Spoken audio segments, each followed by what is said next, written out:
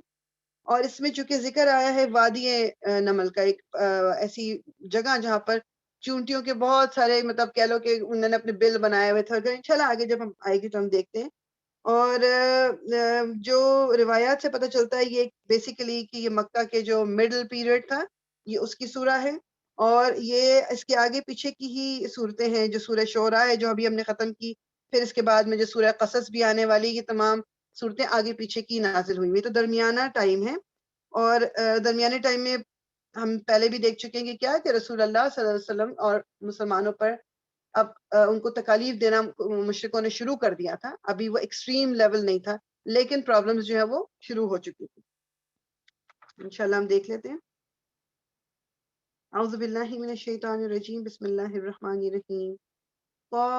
طاسین تلک آیات القرآن وکتاب مبین هدى وبشرى للمؤمنین الذين يقيمون الصلاة ويؤتون الزكاة وهم بالآخرة هم يوقنون إن الذين لا يؤمنون بالآخرة زينا لهم أعمالهم فهم يعمهون. صدق اللہ العظیم. طاسین، یہ آیات ہیں قرآن اور کتاب مبین کی، ہدایت اور بشارت ہے ان ایمان لانے والوں کے لیے. ابھی کس کے لیے اس میں ہدایت ہے اور کس کے لیے اس میں خوشخبری ہے؟ جو نماز قائم کرتے ہیں اور زکوٰۃ دیتے ہیں، اور پھر وہ ایسے لوگ ہیں جو آخرت پر پورا یقین رکھتے ہیں. حقیقت یہ ہے کہ جو لوگ آخرت کو نہیں مانتے ان کے لیے ہم نے ان کے کرتوتوں کو خوشنما بنا دیا ہے، اس لیے وہ بھٹکتے پھرتے ہیں. یعنی کہ اللہ تعالیٰ کیا کہہ رہے ہیں کہ جو دل میں جن کے شبہ ہے آخرت کے بارے میں، اوپر سے بھلے ہی وہ کہہ رہے ہیں کہ آخرت پہ یقین رکھتے ہیں، ان کے اعمال جو ہیں وہ اللہ تعالیٰ نے ان کے لیے خوشنما بنا دیے ہیں. یعنی ان کو لگتا ہے کہ جو کچھ وہ کر رہے ہیں وہی ٹھیک ہے، وہی طریقہ ہے، وہی سب کچھ مطلب زندگی گزارنے کا ایک آپ کا جو آپ کو ایک اس دنیا میں بھیجا گیا ہے، ان کے لحاظ سے جو کچھ وہ کر رہے ہیں وہ اسی کے لیے ہے.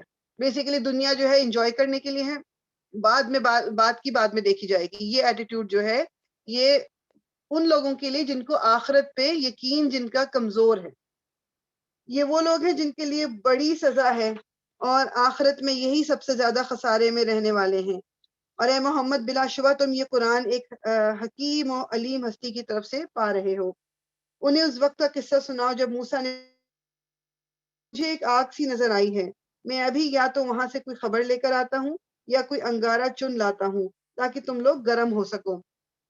یہ سورہ طٰہٰ میں بھی پہلے ذکر آ چکا ہے کہ دور سے آپ کو ایک روشنی نظر آئی تھی اور آپ نکل کے جب مدین سے نکل کے آ رہے تھے دور روشنی نظر آئی، آپ کی فیملی آپ کے ساتھ تھی اور آپ نے کہا کہ تم لوگ ادھر ہی ٹھہرو، میں وہاں سے دیکھتا ہوں کہ شاید مجھے راستہ پتہ چل جائے کہ کہاں ہمیں جانا ہے، یا مجھے چلو کوئی وہاں سے روشنی ہی میں تھوڑا سا انگارہ ہی لے آؤں. اور پھر اللہ تعالیٰ نے وہاں پر آپ سے حضرت موسیٰ سے خطاب کیا تھا. وہاں جو پہنچا تو ندا آئی یعنی آواز آئی، مبارک ہے وہ جو اس آگ میں ہے اور جو اس کے ماحول میں ہے، پاک ہے اللہ سب جہاں والوں کا پروردگار. اے موسیٰ یہ میں ہوں اللہ زبردست اور دانا، اور پھینک تو ذرا اپنی لاٹھی. جو ہی کہ موسیٰ نے دیکھا لاٹھی سانپ کی طرح بل کھا رہی ہے تو وہ پیٹ پھیر کر بھاگا اور پیچھے مڑ کر بھی نہ دیکھا. اے موسیٰ ڈرو نہیں، میرے حضور رسول ڈرا نہیں کرتے الا یہ کہ کسی نے قصور کیا ہو، پھر اگر برائی کے بعد اس نے بھلائی سے اپنے فعل کو بدل لیا تو میں معاف کرنے والا مہربان ہوں. اور ذرا اپنا ہاتھ اپنے گریبان میں تو ڈالو، چمکتا ہوا نکلے گا بغیر کسی تکلیف کے. یہ 2 نشانیاں 9 نشانیوں میں سے ہیں فرعون اور اس کی قوم کی طرف لے جانے کے لیے. وہ بڑے بد کردار لوگ ہیں. حضرت جو موسیٰ ہیں ان کو 9 نشانیاں ایک طرح سے ملی. 2 تو یہ نشانیاں نا جو اللہ تعالیٰ نے اس وقت ان کو پہلی دفعہ میں جب معجزے دیے کہ ایک ان کی لاٹھی سانپ بن جاتی تھی اور ایک ان کا ہاتھ چمکنے لگتا تھا. اس کے علاوہ بھی جو بیسیکلی جو یہ اس میں ذکر آتا ہے وہ میں تھوڑا سا ذکر کر دیتی ہوں آپ سے کہ ان کی جو جادوگروں کو انہوں نے جو برسر عام شکست دی تھی، یہ بھی کہتے ہیں کہ یہ ان کا ایک معجزہ تھا. حضرت موسیٰ کے پیشگی اعلان کے مطابق سارے ملک میں قحط پڑ گیا تھا. قحط مطلب ڈراؤٹ پڑ گیا تھا، یہ بھی ایک ان کا ایک نشانی تھی. طوفان، ایک بہت ہی بڑا طوفان آیا تھا ان کے کہنے پہ، وہ بھی ٹڈی دل یعنی یہ جو فصلوں کو خراب کر دیتی ہیں، وہ اوپر سے ان پہ وہ ایک یہ انسیکٹس ہی ہوتے ہیں جو اوپر سے وہ کہتے ہیں اتنے سارے آئے تھے کہ ان کی تمام مطلب فصلیں بھی خراب ہو گئی تھیں. تمام غلے کے ذخیروں میں سرسریاں، جو اب یہ جو غلے کو جو انہوں نے جمع کیا ہوا تھا اپنا کاٹ کے جو فصل کو انہوں نے جو اب ذخیرہ کرتے ہو کہ بعد میں استعمال کرنے کے لیے، ان تمام میں بھی کیڑے پڑ گئے تھے. یہ بھی آپ کے زمانے میں ہوا تھا. انسان اور حیوان سب میں جوئیں پڑ گئی تھیں. مینڈکوں کو ایک طوفان آیا تھا کہ مینڈک برس رہے تھے. اور خون یعنی خون بھی اوپر سے جو پانی کی باڈیز تھی یعنی کہ کوئی تالاب تھا، کوئی ندی تھی، نالا تھا، وہ سب خون کے رنگ کے ہو گئے تھے. تو یہ تمام چیزیں یہ بنی اسرائیل پہ یہ ایک عذاب آتا تھا اور وہ حضرت موسیٰ کے پاس آتے تھے اور کہتے تھے کہ اپنے رب سے ہماری طرف سے معافی مانگ لو اور ہم صحیح ہو جائیں گے. اب اللہ تعالیٰ اس عذاب کو ختم کر دیتے تھے. یہ لوگ کچھ عرصے میں پھر وہی خرابیاں شروع کر دیتے تھے، وہی اللہ تعالیٰ کے ساتھ شرک شروع کر دیتے تھے اور رسول کو تنگ کرنا شروع کر دیتے تھے اور پھر ان پہ عذاب آتا تھا. تو اس طرح کرتے کرتے یہ 9 یہ جو نشانیاں کہلائی جاتی ہیں جو حضرت موسیٰ کی نشانیاں ہیں کہ یہ ان کے زمانے میں کچھ اس میں سے عذاب کی فارم میں اور کچھ ان کو جو نشانیاں دی گئی تھی. مگر جب ہماری کھلی کھلی نشانیاں ان لوگوں کے سامنے آئیں تو انہوں نے کہا کہ یہ تو کھلا جادو ہے. انہوں نے سراسر ظلم اور غرور کی راہ سے ان نشانیوں کا انکار کیا حالانکہ دل ان کے قائل ہو چکے تھے. اب دیکھ لو کہ ان مفسدوں کا انجام کیسا ہوا. دوسری طرف ہم نے داؤد اور سلیمان کو علم عطا کیا اور انہوں نے کہا کہ شکر ہے اس خدا کا جس نے ہم کو اپنے بہت سے مومن بندوں پر فضیلت عطا کی. اور داؤد کا وارث سلیمان ہوا. تو داؤد علیہ السلام والد تھے، وہ بھی اللہ کے رسول تھے، اور سلیمان علیہ السلام ان کے جو بیٹے تھے وہ بھی اللہ کے رسول تھے. اور اس نے کہا لوگوں ہمیں پرندوں کی بولیاں سکھائی گئی ہیں اور ہمیں ہر طرح کی چیزیں دی گئی ہیں، بے شک یہ اللہ کا نمایاں فضل ہے. سلیمان علیہ السلام کے لیے جن اور انسانوں اور پرندوں کے لشکر جمع کیے گئے تھے اور وہ پورے ضبط میں رکھے جاتے تھے. یعنی حضرت سلیمان نے اللہ تعالیٰ سے کہا تھا کہ مجھے ایسا کنگڈم، ایسی سلطنت دے یا رب کہ جو کسی کو میرے بعد نہ دی جائے، نہ مجھ سے پہلے کسی کو دی گئی ہو. تو اللہ تعالیٰ نے ان کی دعا قبول کی تھی. تو ایون جانور، پرندے، جنات، یہ ہوائیں، یہ سب حضرت سلیمان کے حکم کی تابع تھیں. جسٹ امیجن، مطلب یعنی یہ آج کل کے بادشاہ اور آج کل کی جو یہ لوگوں کے پاس جن کے پاس پیسے، آپ ان کا آپ ذرا کمپیریزن کر لو کہ کیا کچھ وہ ہوگا کہ جن کے پاس یعنی جانور تک ان کے حکم کے انتظار میں رہتے تھے. اور اس کے بعد جو ایک اور اچھی بات کیا ہے کہ اللہ تعالیٰ نے ان کو رسول بنایا تھا، نبی بنایا تھا. دیٹ مینس کہ ہی واز اے شکر گزار بندہ تھے وہ. اور اس سے ایک اور چیز جو دماغ میں رکھنی چاہیے ہمیں وہ یہ کہ یہ ضروری نہیں ہے کہ جو بندہ بھی اللہ تعالیٰ کے دین کے لیے کام کر رہا ہے یا دین کی طرف بلا رہا ہے تو وہ ضرور کوئی غریب بیچارہ بہت ہی مسکین سا کوئی ہوگا، کپڑے اس کے پھٹے پرانے ہونے چاہیے اور زیادہ اس کو انجوائے نہیں کرنا چاہیے کھانا پینا یا اٹھنا بیٹھنا. گھر بھی اس کا بے شک ایک ہی کمرے کا ہو جائے جس میں 15 لوگ رہ رہے ہیں. مطلب ہماری ایک ہم پکچر کھینچ لیتے ہیں اس انسان کی کہ جو ہماری طرف سے اللہ کے دین کو پھیلا رہا ہے یا وہ اللہ کی راہ پہ چلنے والا ہے. ہمارے مطلب ایک ہم اپنے پاس سے ہم نے ایک خاکہ کھینچا ہوا ہے. یہ کوئی کرائٹیریا نہیں ہے. انسان کے پاس بہت کچھ ہو سکتا ہے، اللہ تعالیٰ نے اس کو بہت نعمتیں دی ہو سکتی ہیں اور وہ تب بھی اللہ کے بتائے ہوئے راستے پہ چل سکتا ہے اور وہ تب بھی لوگوں کو اللہ کے دین کی طرف بلا سکتا ہے.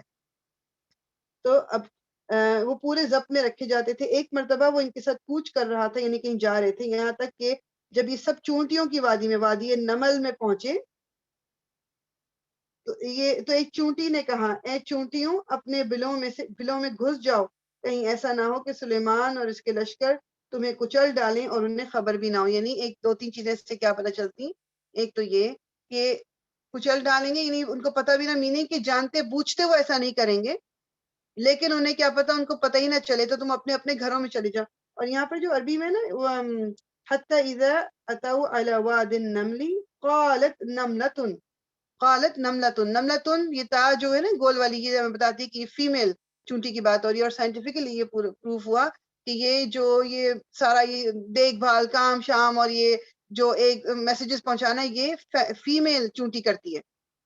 جو نملتن جو ہے نا یہ فیمیل چونٹی جو ہے اس نے اعلان کیا سارا کچھ، جو آپ کہہ لو کہ جو دیکھ بھال کرتی ہے سب چیزوں کی.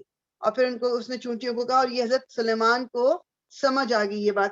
وہ کیا کہتے ہیں، سلیمان اس کی بات پر مسکراتے ہوئے ہنس پڑا اور بولا، اے میرے رب مجھے قابو میں رکھ کہ میں تیرے احسان کا شکر ادا کرتا رہوں جو تو نے مجھ پر اور میرے والدین پر کیا ہے، اور ایسا عمل صالح کروں جو تجھے پسند آئے، اور اپنی رحمت سے مجھ کو اپنے صالح بندوں میں داخل کر.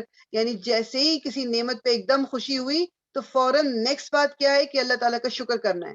یہ میرے اور آپ کے لیے بھی ہے. جہاں ہمیں ایک دم انسان کچھ دیکھ کے کبھی خوشی ہوتی ہے نا کہ دیکھو میرے پاس یہ بھی ہے یہ بھی، تو فوراً اللہ تعالیٰ سے یہ دعا کرنی ہے کہ اللہ تعالیٰ مجھے اس پر گھمنڈ نہ ہو کبھی، اللہ تعالیٰ میں اس پہ کبھی فخر نہ کرنے لگوں، اللہ تعالیٰ تو اس کو میرے لیے بابرکت بنا اور مطلب میرے دل کو قابو میں رکھ. یہی دعا فوراً حضرت سلیمان نے بھی مانگی اور یہ دعا ہم بھی اپنی ڈے ٹو ڈے لائف میں ہمیں مانگنی ہے. یہ آپ کی جو آیا نمبر 19 ہے، ربی اوزعنی ان اشکر نعمتک التی انعمت علی وعلی والدی وان اعمل صالحا ترضاہ وادخلنی برحمتک فی عبادک الصالحین. اے میرے رب مجھے قابو میں رکھ کے میں تیرے اس احسان کا شکر ادا کرتا رہوں جو تو نے مجھ پر اور میرے والدین پر کیا ہے، اور ایسا عمل صالح کروں جو تجھے پسند آئے، اور اپنی رحمت سے مجھ کو اپنے صالح بندوں میں داخل کر. آمین یا رب العالمین. ایک اور موقع پر سلیمان نے پرندوں کا جائزہ لیا اور کہا، کیا بات ہے کہ میں فلاں ہدہد کو نہیں دیکھ رہا. اب اس کی میں بیک گراؤنڈ پڑھ رہی تھی تو ہدہد یہ آئی تھنک اس کو انہوں نے ہوپو کر کے نام انگلش میں لکھا ہوا ہے، واللہ عالم کہ یہ انگلش میں کیا ہے، اس کو کر لیجیے گا، میں دیکھ کے بتا دوں گی. تو وہ ان کو کام تھا اس سے، اس کو کیونکہ اس کو کہیں بھیجنا تھا اور اس نے کسی پانی کی سورس کا پتہ لگانا تھا. لیکن اب جب آپ اس کو دیکھ رہے ہو ہدہد کو، پرندے کو وہ نظر نہیں آیا، تو آپ کیا کہنے لگے حضرت سلیمان کی کیا بات ہے کہ میں فلاں ہدہد کو نہیں دیکھ رہا ہوں، کیا وہ کہیں غائب ہو گیا ہے؟ میں اسے سخت سزا دوں گا یا ذبح کر دوں گا، ورنہ اسے میرے سامنے کوئی معقول وجہ پیش کرنی ہوگی. یعنی he should have a valid reason کہ وہ اس وقت جب میں سب پرندوں کو، جانوروں کو، سب کو، چرند پرند کو میں نے جمع کیا ہوا ہے اور مجھے اس کی ضرورت ہے، وہ یہاں نہیں ہے. اس کے پاس کوئی ویلڈ ریزن ہونا چاہیے یہاں نہ ہونے کا. کچھ دیر نہ گزری تھی کہ اس نے آ کر کہا، اب وہ کچھ دیر نہیں گزری تھی کہ وہ پرندہ آ گیا ہدہد. اس نے آ کر کہا، میں نے وہ معلومات حاصل کی ہیں جو آپ کے علم میں نہیں ہیں. میں سبا کے متعلق یقینی اطلاع لے کر آیا ہوں. سبا یہ جگہ مدد سے قریب ہی یہ علاقہ، سوری ایک سیکنڈ،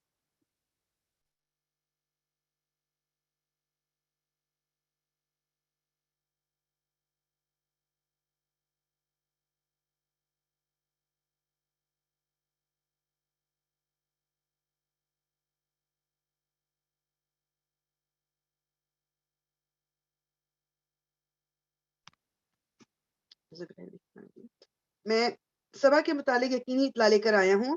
میں نے وہاں ایک عورت دیکھی جو اس قوم کی حکمران ہے. اس کو ہر طرح کا سر و سامان بخشا گیا ہے اور اس کا تخت بڑا عظیم الشان ہے. میں نے دیکھا کہ وہ اور اس کی قوم اللہ کے بجائے سورج کے آگے سجدہ کرتی ہے. شیطان نے ان کے اعمال ان کے لیے خوشنما بنا دیے اور انہیں شاہراہ سے روک دیا، یعنی سیدھی راہ سے روک دیا ہے. اس وجہ سے وہ یہ سیدھا راستہ نہیں پاتے کہ اس خدا کو سجدہ کریں جو آسمان اور زمین کی پوشیدہ چیزیں نکالتا ہے.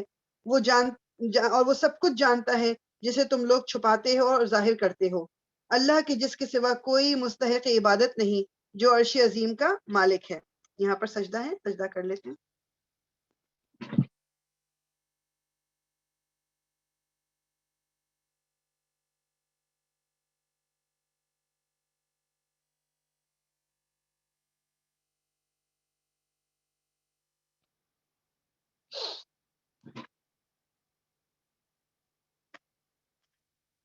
سلیمان نے کہا، ابھی ہم دیکھ لیتے ہیں کہ تو نے سچ کہا ہے یا تو جھوٹ بولنے والوں میں سے ہے.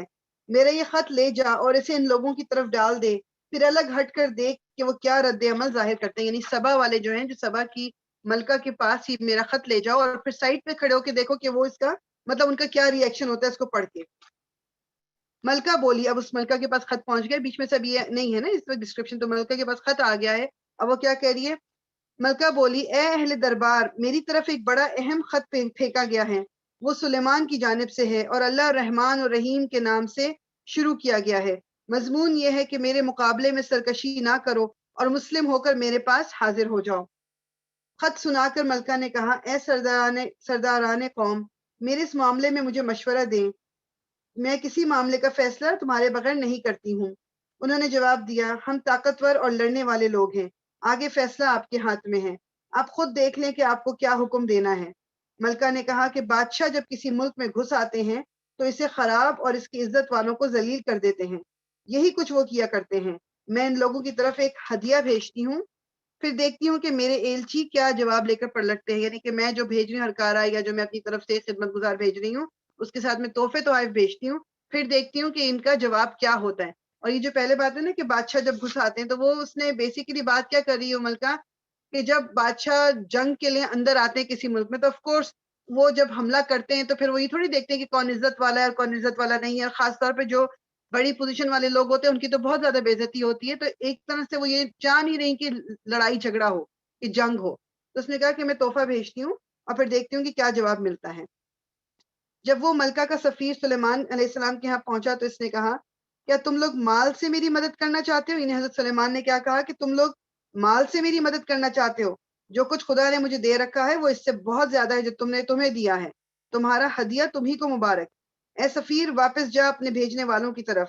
ہم ان پر ایسے لشکر لے کر آئیں گے جن کا وہ مقابلہ بھی نہ کر سکیں گے، اور ہم انہیں ایسی ذلت کے ساتھ وہاں سے نکالیں گے کہ وہ خوار ہو کر رہ جائیں گے. انہیں تو سلیمان کو ایک طرح سے وہ ہو گیا نا کہ رشوت دے رہے ہیں، کہ مطلب وہ غلط کام کر رہے ہیں، وہ سورج کی پوجا کر رہے ہیں. تو بجائے اس کے کہ وہ یہ بات مانے کہ اب بادشاہ کے حکم کے مطابق، یعنی حضرت سلیمان کے حکم کے مطابق وہ اپنے اس غلط کام کو چھوڑ دیں، اب وہ رشوت دے رہے ہیں. تو آپ نے وہ سامان واپس بھجوا دیا.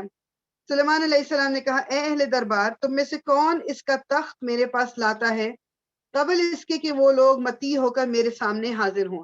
اس سے پہلے بھی ذکر آیا نا، حدود نے کہا کہ ان کا جو تخت ہے ملکہ سبا کا، بہت ہی عظیم بڑا تخت ہے. اب حضرت سلیمان کہہ رہے ہیں کون ہے جو وہ تخت اٹھا کے میرے پاس لے آئے اس سے پہلے کہ وہ لوگ میرے پاس آئیں. یعنی کہ کون اتنا تیز ہے، کیونکہ آپ کے پاس آپ کے جن بھی تابع ہیں، پرندے ہیں، جانور ہیں، سب ہیں. تو انہوں نے کہا کون ہی کرے گا. جنوں میں سے کوی ہیکل نے عرض کی، ایک بہت ہی بڑے سے جن نے عرض کیا، میں اسے حاضر کر دوں گا قبل اس کے کہ آپ اپنی جگہ سے اٹھیں، اور میں اس کی طاقت رکھتا ہوں اور امانت دار ہوں. جس شخص کے پاس کتاب کا ایک علم تھا وہ بولا، میں آپ کی پلک جھپکنے سے پہلے اسے لائے دیتا ہوں. اب یہاں پر جو یہ شخص کا ذکر ہو رہا ہے نا، اس کے بارے میں قطعی طور پہ یہ معلوم نہیں ہے کہ وہ کون ہے اور اس کے پاس وہ کون سا خاص علم تھا اور کون سی کتاب، یہ اس کے بارے میں قرآن یا حدیث سے نہیں پتا، لیکن مفسرین جو ہیں مطلب اپنے اس سے جو بات کریں وہ یہ کہ شاید وہ کوئی فرشتہ تھا، اور کچھ کہتے ہیں کہ وہ کوئی انسان تھا، واللہ عالم۔ اگین یہ چونکہ ایک ایسی بات ہے کہ جس کے بارے میں قرآن اور سنت چپ ہیں، تو پھر مجھے اور آپ کو اس کی ڈیٹیل جاننے کی ضرورت نہیں، وہ کوئی ایک شخص تھا یا فرشتہ تھا یا واٹ ایور۔ میں آپ کی پلک جھپکنے سے پہلے اسے لائے دیتا ہوں، یعنی کہ ابھی آپ بلنک بھی نہیں کریں گے اور وہ تخت جو ہے یہاں موجود ہوگا۔ جو ہی کہ سلیمان نے وہ تخت اپنے پاس رکھا ہوا دیکھا، وہ پکار اٹھا، یہ میرے رب کا فضل ہے تاکہ وہ مجھے آزمائے کہ میں شکر کرتا ہوں یا کافر نعمت بن جاتا ہوں۔ یعنی ابھی وہ یہ بات کر کے ہٹے ہی تھے کہ وہ تخت جو اس ملکہ کا تھا وہ ان کے محل میں موجود تھا۔ تو سوچے سے امیجن کریں، ہم ٹی وی پہ اور اس میں دیکھا ہوتا ہے نا جادو اور یہ سارا کچھ جی ہو رہا ہے، یہ ریالٹی ہے، دس از ریالٹی جو یہ ہوا۔ مطلب کروانے والا کون؟ یہ سب کچھ اللہ تعالیٰ کی اذن کے بغیر کچھ بھی نہیں ہو سکتا، مگر دس واز سم تھنگ، مطلب وہ ٹائم، مطلب کبھی دل چاہتا ہے کہ بندہ جب اللہ تعالیٰ ہمیں یہ موقع دے کہ ہم دیکھ سکیں وہ وقت کیسا تھا۔ تو وہ کہتے ہیں کہ میں شکر کرتا ہوں یا اللہ تعالیٰ مجھے آزما رہا ہے، اب مجھے اتنی بڑی نعمت دی، یہ کوئی چھوٹی بات نہیں کہ میں اس کا شکر کرتا ہوں یا کفر کرتا ہوں۔ اور جو کوئی شکر کرتا ہے اس کا شکر اس کے اپنے ہی لیے مفید ہوتا ہے، ورنہ کوئی ناشکری کرے تو میرا رب بے نیاز اور اپنی ذات میں آپ بزرگ ہیں۔ ہماری ناشکری جو ہے یا ہم جب شکر نہیں کرتے، اللہ تعالیٰ کو اس سے کوئی فرق نہیں پڑتا۔ اللہ تعالیٰ ڈزنٹ نیڈ آر شکر۔ یہ گریٹیٹیوڈ جو ہم شو کرتے ہیں یہ مجھے اور آپ کو اس کی ضرورت ہے، کیونکہ جتنا ہم شکر کریں گے اللہ کی نعمتوں پہ، اتنا ہی زیادہ ہمیں نوازا جائے گا اور اتنا ہی ہم اللہ کے قریب آتے جائیں گے، اتنا ہی ہمارا دل نرم ہوتا جائے گا۔ لَإِن شَكَرْتُمْ لَأَزِيدَنَّكُمْ، کہ اگر تم شکر کرو گے میں تمہیں زیادہ دوں گا۔ یہ پیچھے آیت پڑھ کے آئے ہیں ہم۔ ابھی کس چیز میں زیادتی ہوگی؟ جو بھی ہمارا دل چاہے، جو ہمارے لیے بہتری ہے۔ تو لیکن جب تک شکر گزار نہیں بنیں گے ہم، ہمارے اب کہہ لو کہ ہاتھ تنگ رہنے کا بہت چانس ہے کہ تنگ ہی رہیں گے کفر کر کے، کیونکہ جب انسان شکر نہیں کر رہا تو اس کا اپوزٹ کفر کرنا ہے، انکار کر دینا۔ تو میں اور آپ تو شکر گزار بندے بنیں گے انشاءاللہ تعالی اللہ تعالیٰ کے، اور اللہ تعالیٰ ہمیں بہت زیادہ غنی کر دے۔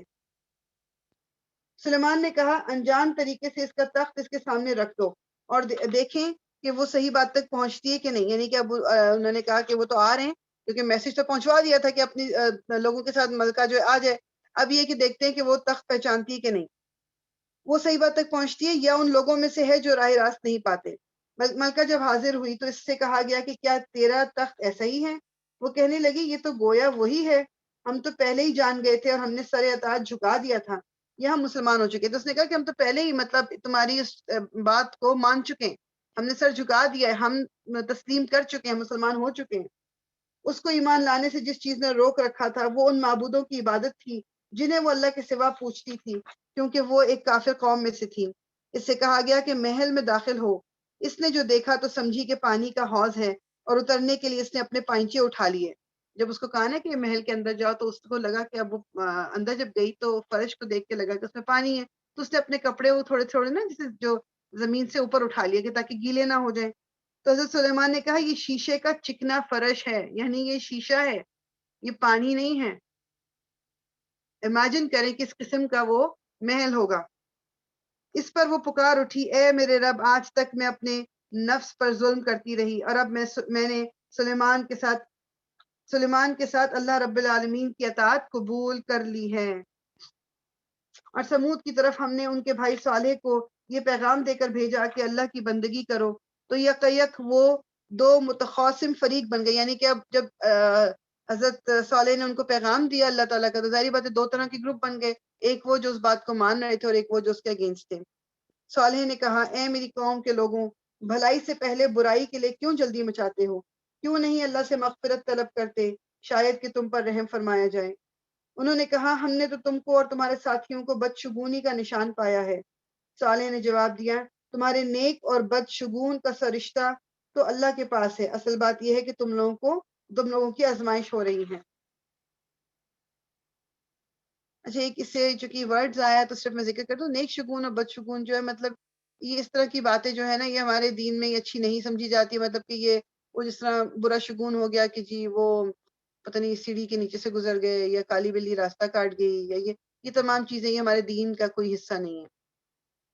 اس شہر میں 9 جتھے دار تھے. جتھے دار مینس کے 9 قبیلے تھے جو ملک میں فساد پھیلاتے تھے. 9 آپ کہہ لو کہ اس طرح کے لوگ تھے یا گروپ سے جو ہر وقت لوگوں کو مشکل میں رکھتے تھے, جو ملک میں فساد پھیلاتے اور کوئی اصلاح کا کام نہ کرتے تھے. انہوں نے آپس میں کہا, خدا کی قسم کھا کر عہد کر لو کہ ہم صالح اور اس کے گھر والوں پر شب خون ماریں گے. شب خون کا مطلب ہوتا ہے رات کو اٹیک کریں گے, اور پھر اس کے ولی سے کہہ دیں گے کہ ہم اس کے خاندان کی ہلاکت کے موقع پر موجود نہ تھے, ہم بالکل سچ کہتے ہیں. یعنی ان پہ حملہ کر دیتے ہیں, ان کو قتل کر دیں گے اور پھر کہہ دیں گے ہم نے تو نہیں کیا. یہ چال تو وہ چلے, اور پھر ایک چال ہم نے چلی جس کی انہیں خبر نہ تھی. اب دیکھ لو کہ ان کی چال کا انجام کیا ہوا. ہم نے تباہ کر کے رکھ دیا ان کو اور ان کی پوری قوم کو, اور وہ ان کے گھر خالی پڑے ہیں اس ظلم کی پاداش میں جو وہ کرتے تھے. اس میں ایک نشان عبرت ہے ان لوگوں کے لیے جو علم رکھتے ہیں. اور بچا لیا ہم نے ان لوگوں کو جو ایمان لائے تھے اور نافرمانی سے پرہیز کرتے تھے. اور لوط کو ہم نے بھیجا, یاد کرو وہ وقت جب اس نے اپنی قوم سے کہا کہ کیا تم آنکھوں دیکھتے بدکاری کرتے ہو, کیا تمہارا یہی چلن ہے کہ عورتوں کو چھوڑ کر مردوں کے پاس شہوت رانی کے لیے جاتے ہو. حقیقت یہ ہے کہ تم لوگ سخت جہالت کا کام کرتے ہو. مگر اس کی قوم کا جواب اس کے سوا کچھ نہ تھا کہ انہوں نے کہا, نکال دو لوط کے گھر والوں کو اپنی بستی سے, یہ بڑے پاک باز بنتے ہیں. آخرکار ہم نے بچا لیا اس کو اور اس کے گھر والوں کو, سوائے اس کی بیوی کے جس کا پیچھے رہ جانا ہم نے طے کر دیا تھا. اور برسائی ان لوگوں پر ایک برسات, بہت ہی بری برسات تھی, اور وہ ان لوگوں کے حق میں جو متنبع کیے جا چکے تھے. یہ دیکھ رہے ہیں نا آپ کی کس طرح ریپیٹ ہوتی ہے کہ بات. ابھی اپنی سٹوریز جو ہیں یہ بار بار ریپیٹ کرنے کا مقصد یہ ہے, اور ایک ڈفرینٹ اینگل سے ریپیٹ کرنے کا مقصد یہ ہے کہ اللہ تعالیٰ مجھے اور آپ کو ہر وقت چاہتے ہیں کہ ہم اپنے دماغ کو استعمال کرتے ہوئے ان چیزوں کو اپنی لائف سے ریلیٹ کر سکیں.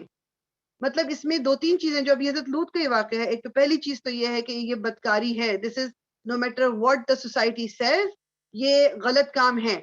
یہ اور مرد کا, یہ عورت کا, یہ جو بھی کچھ یہ غلط ہے. اس کو کسی صورت میں بھی اللہ تعالیٰ کی یہاں ایکسیپٹنس نہیں ہے. یہ میرا اور آپ کو یہ یقین ہونا چاہیے, پہلی چیز یہ.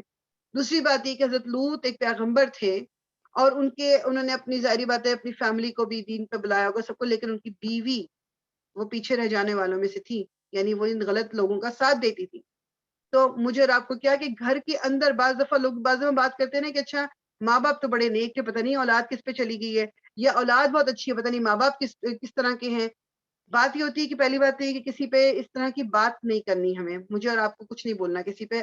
اللہ تعالیٰ کی آزمائش ہوتی ہے بعض دفعہ لوگوں پہ کہ جتنی کوشش کرنے کے باوجود بھی بعض دفعہ اولاد کنٹرول میں نہیں ہے, یا اولاد دین پہ نہیں ہے, یا اولاد صحیح راستے پہ چل رہی ہے اور ماں باپ جو ہیں وہ غلط حرکتیں کر رہے ہیں.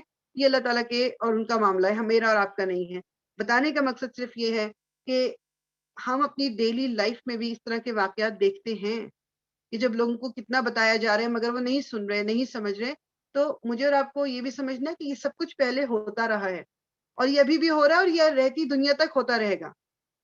مجھے اس میں اپنا کیا رول پلے کرنا ہے وہ مجھے اور آپ کو ڈیسائیڈ کرنا ہے.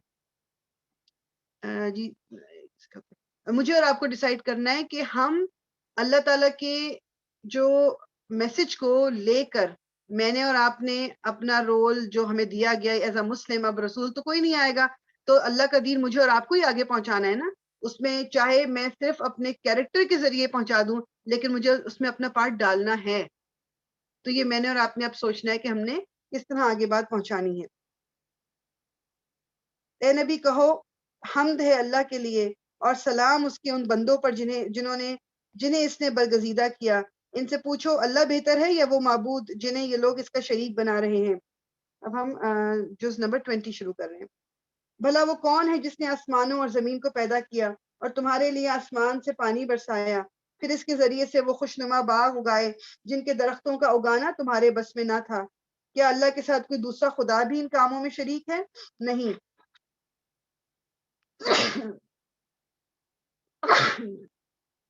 بلکہ یہی لوگ راہ راست سے ہٹ کر چل رہے ہیں. اور وہ کون ہے جس نے زمین کو جائے قرار بنایا اور اس کے اندر دریا رواں کیے اور اس میں پہاڑوں کی میخیں گاڑ دیں, یعنی پیگز کی فارم میں. وہ کہتے ہیں کہ جو پہاڑ آپ کو اوپر جتنے نظر آ رہے ہیں اس سے کہیں زیادہ نیچے ہیں, جس طرح کوئی ٹینٹ لگانے کے لیے پیگز لگتے ہیں, تو اس طرح یہ زمین کو ہولڈ کرتے ہیں یہ جو پہاڑ ہیں. اور وہ کون ہے جس نے زمین کو جائے قرار بنایا اور اس کے اندر دریا روا کیے اور اس میں پہاڑوں کی میخیں گاڑی اور پانی کے دو ذخیروں کے درمیان پردے حائل کر دیے؟ کیا اللہ کے ساتھ کوئی اور خدا بھی ان کاموں میں شریک ہے؟ نہیں، بلکہ ان میں سے اکثر لوگ نادان ہیں۔ کون ہے جو بے قرار کی دعا سنتا ہے جب کہ وہ اسے پکارے، اور کون اس کی تکلیف رفع کرتا ہے؟ اللہ کے سوا کوئی نہیں کرتا، میری اور آپ کی پکار کوئی نہیں سنتا سوائے اللہ تعالیٰ کے۔ اور کون ہے جو تمہیں زمین کا خلیفہ بناتا ہے؟ کہ اللہ کے ساتھ کوئی اور خدا بھی یہ کام کرنے والا ہے؟ تم لوگ کم ہی سوچتے ہو۔ اور وہ کون ہے جو خشکی اور سمندر کی تاریکیوں میں تم کو راستہ دکھاتا ہے؟ اور کون اپنی رحمت کے آگے ہواؤں کو خوشخبری لے کر بھیجتا ہے؟ کہ اللہ کے ساتھ کوئی دوسرا خدا بھی یہ کام کرتا ہے؟ بلند بالا اور برتر ہے اللہ اس شرک سے جو یہ لوگ کرتے ہیں۔ اور وہ کون ہے جو خلق کی ابتدا کرتا ہے اور پھر اس کا اعادہ کرے گا؟ یعنی وہ کون ہے جس نے پہلی دفعہ تخلیق کیا اور پھر دوبارہ بھی وہ کرے گا؟ اور کون تم کو آسمان اور زمین سے رزق دیتا ہے؟ کہ اللہ کے ساتھ کوئی اور خدا بھی ان کاموں میں حصے دار ہے؟ کہو کہ لاؤ اپنی دلیل کو اگر تم سچے ہو۔ ان سے کہو اللہ کے سوا آسمانوں اور زمین میں کوئی غیب کا علم نہیں رکھتا، اور وہ نہیں جانتے کہ کب وہ اٹھائے جائیں گے، بلکہ آخرت کا تو علم ہی ان لوگوں سے گم ہو گیا ہے، بلکہ یہ اس کی طرف سے شک میں ہیں، بلکہ یہ اس سے اندھے ہیں۔ یہ منکرین کہتے ہیں کہ جب ہم اور ہمارے باپ دادا مٹی ہو چکے ہوں گے تو ہمیں واقعی قبروں سے نکالا جائے گا؟ یہ خبریں ہم کو بھی دی گئی ہیں اور پہلے ہمارے آباء و اجداد کو بھی دی جاتی رہی ہیں، مگر یہ بس افسانے ہی افسانے ہیں جو اگلے وقتوں سے سنتے چلے آ رہے ہیں۔ کہو ذرا زمین میں چل پھر کر دیکھو کہ مجرموں کا کیا انجام ہو چکا ہے۔ اے نبی ان کے حال پر رنج نہ کرو اور نہ ان کی چالوں پر دل تنگ ہو۔ وہ کہتے ہیں کہ یہ دھمکی کب پوری ہوگی کہ اگر تم سچے ہو؟ کہو کیا عجب کہ جس عذاب کے لیے تم جلدی مچا رہے ہو اس کا ایک حصہ تمہارے قریب ہی آ لگا ہو۔ حقیقت یہ ہے کہ تیرا رب تو لوگوں پر بڑا فضل فرمانے والا ہے، مگر اکثر لوگ شکر نہیں کرتے۔ بلا شبہ تیرا رب خوب جانتا ہے جو کچھ ان کے سینے اپنے اندر چھپائے ہوئے ہیں اور جو کچھ وہ ظاہر کرتے ہیں، اور آسمان اور زمین کی کوئی پوشیدہ چیز ایسی نہیں ہے جو ایک واضح کتاب میں لکھی ہوئی موجود نہ ہو۔ واقعہ یہ ہے کہ یہ قرآن بنی اسرائیل کو اکثر ان باتوں کی حقیقت بتاتا ہے جن میں وہ اختلاف رکھتے ہیں، اور یہ ہدایت اور رحمت ہے ایمان لانے والوں کے لیے۔ یقیناً اسی طرح تیرا رب ان لوگوں کے درمیان بھی اپنے حکم سے فیصلہ کر دے گا، اور وہ زبردست اور سب کچھ جاننے والا ہے۔ بس اے نبی اللہ پر بھروسہ رکھو، یقیناً تم سری حق پر ہو۔ تم مردوں کو نہیں سنا سکتے، نہ تم ان بہروں تک اپنی پکار پہنچا سکتے ہو جو پیٹ پھیر کر بھاگے جا رہے ہوں، اور نہ اندھوں کو راستہ بتا کر بھٹکنے سے بچا سکتے ہو۔ تم تو اپنی بات انہی لوگوں کو سنا سکتے ہو جو ہماری آیات پر ایمان لاتے ہیں اور پھر فرما بردار بن جاتے ہیں۔ اور جب ہماری بات پوری ہونے کا وقت آن پہنچے گا تو ہم ان کے لیے ایک جانور زمین سے نکالیں گے جو ان سے کلام کرے گا۔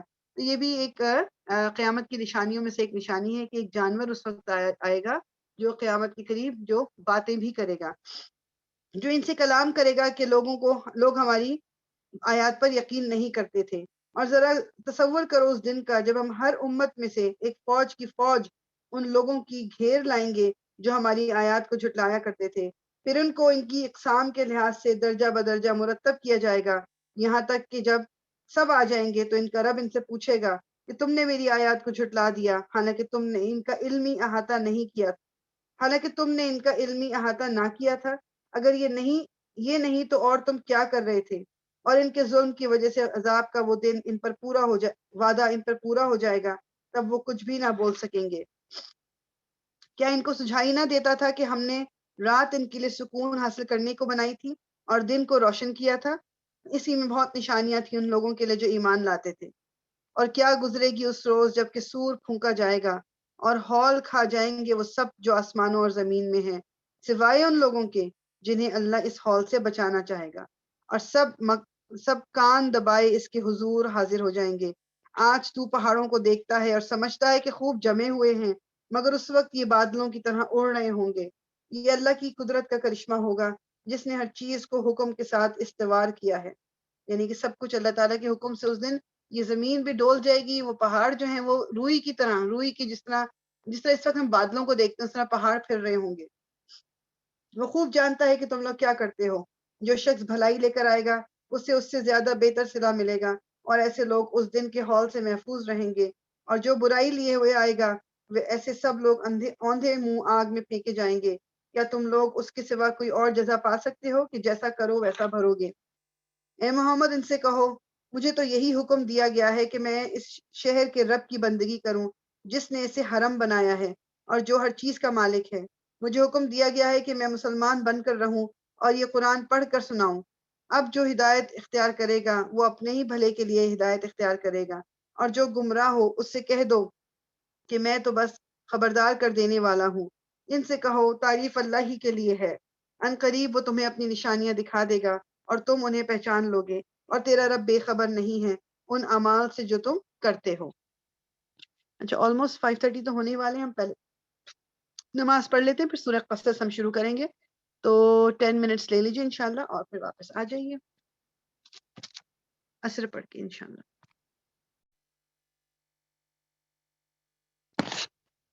اعوذ باللہ من الشیطان الرجیم، بسم اللہ الرحمن الرحیم۔ ہم سورہ قصص شروع کر رہے ہیں۔ جس سے پہلے بھی بات ہو چکی ہے، یہ بھی مکی سورہ ہے اور مڈل پارٹ آف مکن لائف یہ اس وقت کی ہے، اور اس میں بیسیکلی اس میں ڈفرینٹ جو آپ کہہ لیں کہ انبیاء کا ذکر بھی ہے، اور اس کے اندر حضرت جو موسیٰ کا جو ذکر ہے وہ اس میں ڈیٹیل کافی زیادہ ڈیٹیل کے ساتھ آیا ہوا ہے۔ انشاءاللہ ہم دیکھ لیتے ہیں۔ اعوذ باللہ من الشیطان الرجیم، بسم اللہ الرحمن الرحیم۔ طاسین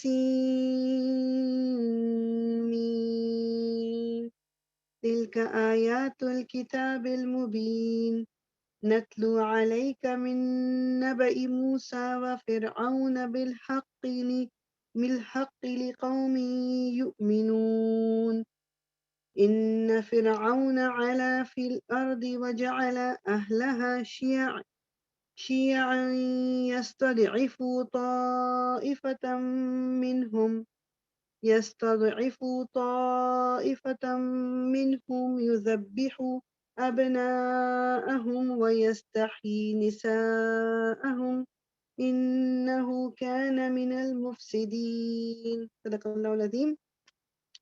طاسین میم، یہ کتاب مبین کی آیات ہیں۔ ہم موسیٰ اور فرعون کا کچھ حال ٹھیک ٹھیک تمہیں سناتے ہیں، ایسے لوگوں کے فائدے کے لیے جو ایمان لائیں۔ واقعی یہ ہے کہ فرعون نے زمین میں سرکشی کی اور اس کے باشندوں کو گروہوں میں تقسیم کر دیا۔ ان میں سے ایک گروہ کو وہ ذلیل کرتا تھا، اس کے لڑکوں کو قتل کرتا اور اس کی لڑکیوں کو جیتا رہنے دیتا تھا۔ فی الواقع وہ مفسد لوگوں میں سے تھا، اور ہم یہ ارادہ رکھتے تھے کہ مہربانی کریں ان لوگوں پر جو زمین میں ذلیل کر کے رکھے گئے تھے، اور انہیں پیشوا بنا دیں، یعنی بنی اسرائیل جو تھے، اور انہی کو وارث بنائیں، اور زمین میں ان کو اقتدار بخشیں، اور ان سے فرعون اور حامان اور ان کے لشکروں کو وہی کچھ دکھلا دیں جس کا انہیں ڈر تھا۔ ہم نے موسیٰ کی ماں کو اشارہ کیا کہ اس کو دودھ پلا، پھر جب تجھے اس کی جان کا خطرہ ہو تو اسے دریا میں ڈال دے، اور کچھ خوف اور غم نہ کر، ہم اسے تیرے ہی پاس واپس لے آئیں گے اور اس کو پیغمبروں میں شامل کریں گے۔ اب یہ باتیں وہ کلیئر ہو رہی ہیں جو شروع میں ہم نے پڑھی تھی، جس میں میں نے ویسے تو بیک گراؤنڈ بتا دیا تھا، مگر قرآن میں اس وقت یہ والی آیتیں نہیں آئی تھی، ٹھیک ہے؟ اللہ تعالیٰ اسی چیز کو ایکسپلین کر رہے ہیں۔ اور کچھ غم اور خوف نہ کر، ہم اسے تیرے ہی پاس واپس لے آئیں گے اور اس کو پیغمبروں میں شامل کریں گے۔ آخرکار فرعون کے گھر والوں نے اسے دریا سے نکال لیا تاکہ وہ ان کا دشمن اور ان کے لیے سبب رنج بنے۔ واقعی فرعون اور حامان اور ان کے لشکر اپنی تدبیر میں بڑے غلط کار تھے۔ فرعون کی بیوی نے اس سے کہا، یہ میرے اور تیرے لیے آنکھوں کی ٹھنڈک ہے، اسے قتل نہ کرو، کیا عجب کہ یہ ہمارے لیے مفید ثابت ہو، یا ہم اسے بیٹا ہی بنا لیں۔ اور وہ انجام سے بے خبر تھے۔ ادھر موسیٰ کی ماں کا دل اڑا جا رہا تھا، وہ اس کا راز فاش کر بیٹھتی اگر ہم اس کی ڈھارس نہ بندھا دیتے تاکہ وہ ہمارے وعدے پر ایمان لانے والوں میں سے ہو۔ اس نے بچے کی بہن سے کہا کہ اس کے پیچھے پیچھے جا، چنانچہ وہ الگ سے اس کو اس طرح دیکھتی رہی کہ دشمنوں کو اس کا پتہ نہ چلے۔ اور ہم نے بچے پر پہلے ہی دودھ پلانے والیوں کی چھاتیاں حرام کر رکھی تھیں۔ یہ حالت دیکھ کر اس لڑکی نے ان سے کہا، میں تمہیں ایسے گھر کا پتہ بتاؤں جس کے لوگ اس کی پرورش کا ذمہ لیں اور خیر خواہی کے ساتھ اسے رکھیں۔ اس طرح ہم موسیٰ کو اس کی ماں کے پاس پلٹا لائیں تاکہ اس کی آنکھیں ٹھنڈی ہوں اور وہ غمگین نہ ہو، اور جان لے کہ اللہ کا وعدہ سچا تھا، مگر اکثر لوگ اس بات کو نہیں جانتے۔ جب موسیٰ اپنی پوری جوانی کو پہنچ گیا اور اس کا نشو و نما مکمل ہو گیا تو ہم نے اسے حکم اور علم عطا کیا۔ ہم نیک لوگوں کو ایسی ہی جزا دیتے ہیں۔ ایک روز وہ شہر میں ایسے وقت داخل ہوا جبکہ اہل شہر غفلت میں تھے، یعنی کہ شاید وہ دوپہر کا ٹائم تھا، کیا کہ جب لوگ ذرا قیلولہ کرتے ہیں، یعنی سو جاتے ہیں یا لیٹ جاتے ہیں تھوڑے سے۔ وہاں اس نے دیکھا کہ دو آدمی لڑ رہے ہیں، ایک اس کی اپنی قوم کا تھا اور دوسرا اس کی دشمن قوم سے تعلق رکھتا تھا۔ اس کی قوم کے آدمی نے دشمن قوم والے کے خلاف اسے مدد کے لیے پکارا۔ موسیٰ نے اس کو ایک گھوسا مارا اور اس کا کام تمام کر دیا، یعنی حضرت موسیٰ واز ویری اسٹرانگ، انہوں نے جو ایک ہاتھ مارا تو وہ جو دشمن قوم کا آدمی تھا وہ کیا کہتے ہیں وہ جان سے چلا گیا۔ موسیٰ نے کہا یہ شیطان کی کار فرمائی ہے، وہ سخت دشمن اور کھلا گمراہ کو نہیں۔ ان کو فوراً ایک دم ریئلائز ہو گیا کہ یہ تو غلط ہو گیا، دس از ناٹ رائٹ۔ پھر وہ کہنے لگا اے میرے رب، میں نے اپنے نفس پر ظلم کر ڈالا، میری مغفرت فرما دے۔ یہ بھی جو دعا ہے نا، یہ آیہ نمبر 16، قال ربی انی ظلمت نفسی فاغفر لی فغفر لہ انہ هو الغفور الرحیم، یعنی یہ جو ہے نا ربی انی ظلمت نفسی فاغفر لی فغفر لہ، تو اللہ تعالیٰ نے اس کی مغفرت فرما دی اور وہ غفور الرحیم ہے، یعنی کہ جو قتل ان سے ہو گیا تھا انہوں نے اس کی معافی مانگ لی فوراً۔ موسیٰ نے عہد کیا کہ اے میرے رب، یہ احسان جو تو نے مجھ پر کیا ہے اس کے بعد اب میں کبھی مجرموں کا مددگار نہ بنوں گا۔ دوسرے روز وہ صبح سویرے ڈرتا اور ہر طرف سے خطرہ بھانپتا ہوا شہر میں جا رہا تھا کہ ایک یکایک کیا دیکھتا ہے کہ وہی شخص جس نے کل اسے مدد کے لیے پکارا تھا آج پھر اسے پکار رہا ہے۔ موسیٰ نے کہا تو تو بڑا ہی بہکا ہوا آدمی ہے۔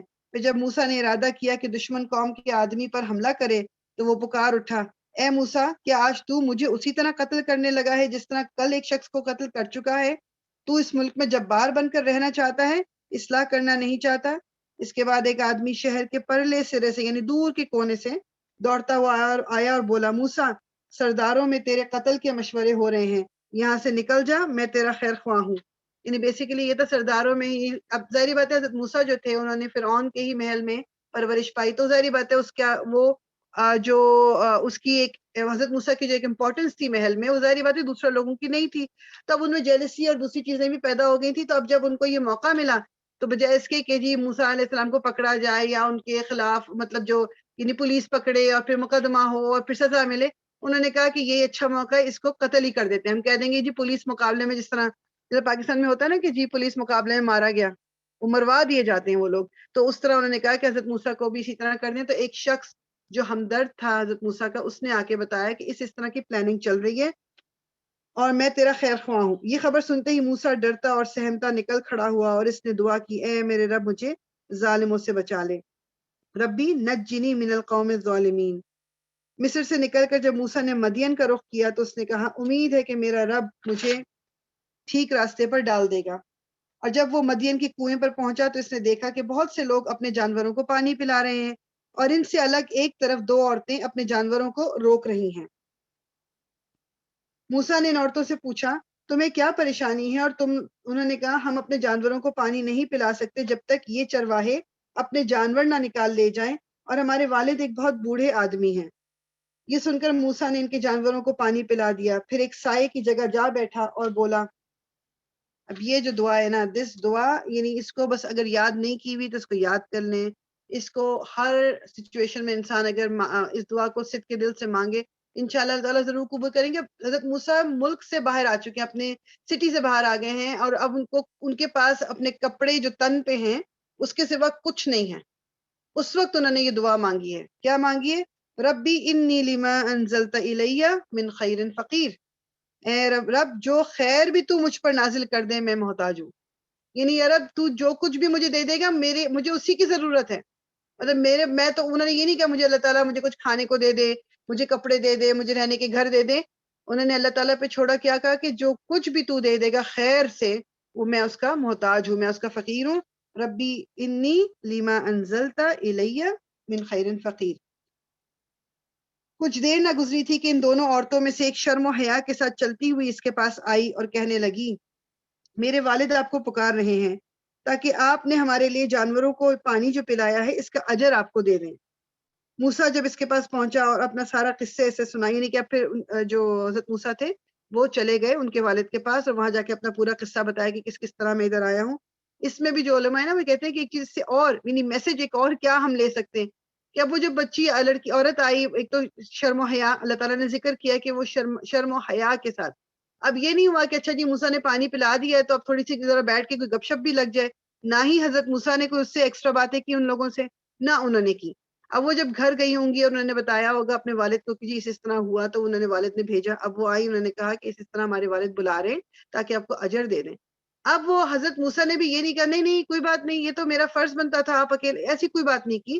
ان کو ضرورت تھی اور وہ اٹھ کے، اس لیے اس میں کوئی حرج نہیں کہ کسی کی آپ نے اگر اس طرح سے مدد کر دی ہے تو اس میں اگر آپ کو کوئی دینا چاہ رہا ہے کچھ تو اس میں لینے میں اجرت کوئی حرج نہیں ہے. تو آپ ادھر چلے گئے اور اپنا سارا قصہ سنایا اور ان سے کہا، انہوں نے کہا جو والد تھے ان بچیوں کے، کچھ خوف نہ کرو، اب تم ظالم لوگوں سے بچ نکلے ہو. اور ان دونوں عورتوں میں سے ایک نے اپنے باپ سے کہا، ابا جان اس شخص کو نوکر رکھ لیجئے، بہترین آدمی جسے آپ ملازم رکھیں وہی ہو سکتا ہے جو مضبوط اور امانت دار ہو. یعنی وہ دیکھ چکی تھی کس طرح انہوں نے مطلب چرواہوں کو سائڈ پہ کر کے اور جو بھی جانوروں کو پانی پلایا اور جو بھی ایٹیٹیوڈ تھا وہ ان کو نظر آ گیا ہوگا. تو اس میں سے ایک بیٹی نے کیا کہا کہ اس کو آپ ملازم رکھ لیجئے. اس کے باپ نے موسیٰ سے کہا کہ میں چاہتا ہوں کہ اپنی دو بیٹیوں میں سے ایک کا نکاح تمہارے ساتھ کر دوں، بشرط یہ کہ تم 8 سال تک میرے ہاں ملازمت کرو، اور اگر 10 سال پورے کر دو تو یہ تمہاری مرضی ہے، میں تم پر سختی نہیں کرنا چاہتا، تم انشاءاللہ مجھے نیک پاؤ گے. ٹھیک ہے، انہوں نے اپنی بیٹی کا ہاتھ. اب اس سے ایک اور چیز بھی علماء کہتے ہیں کہ اس سے یہ بھی بات ہے کہ دیر از نتھنگ رانگ کہ اگر لڑکی والے خود کوئی رشتہ دے دیں، کوئی اپنا انٹرسٹ شو کر دیں کسی لڑکے کے لیے اپنی بیٹی کا، یعنی ماں باپ طریقے سے، پراپر طریقے سے، دیر از نتھنگ رانگ.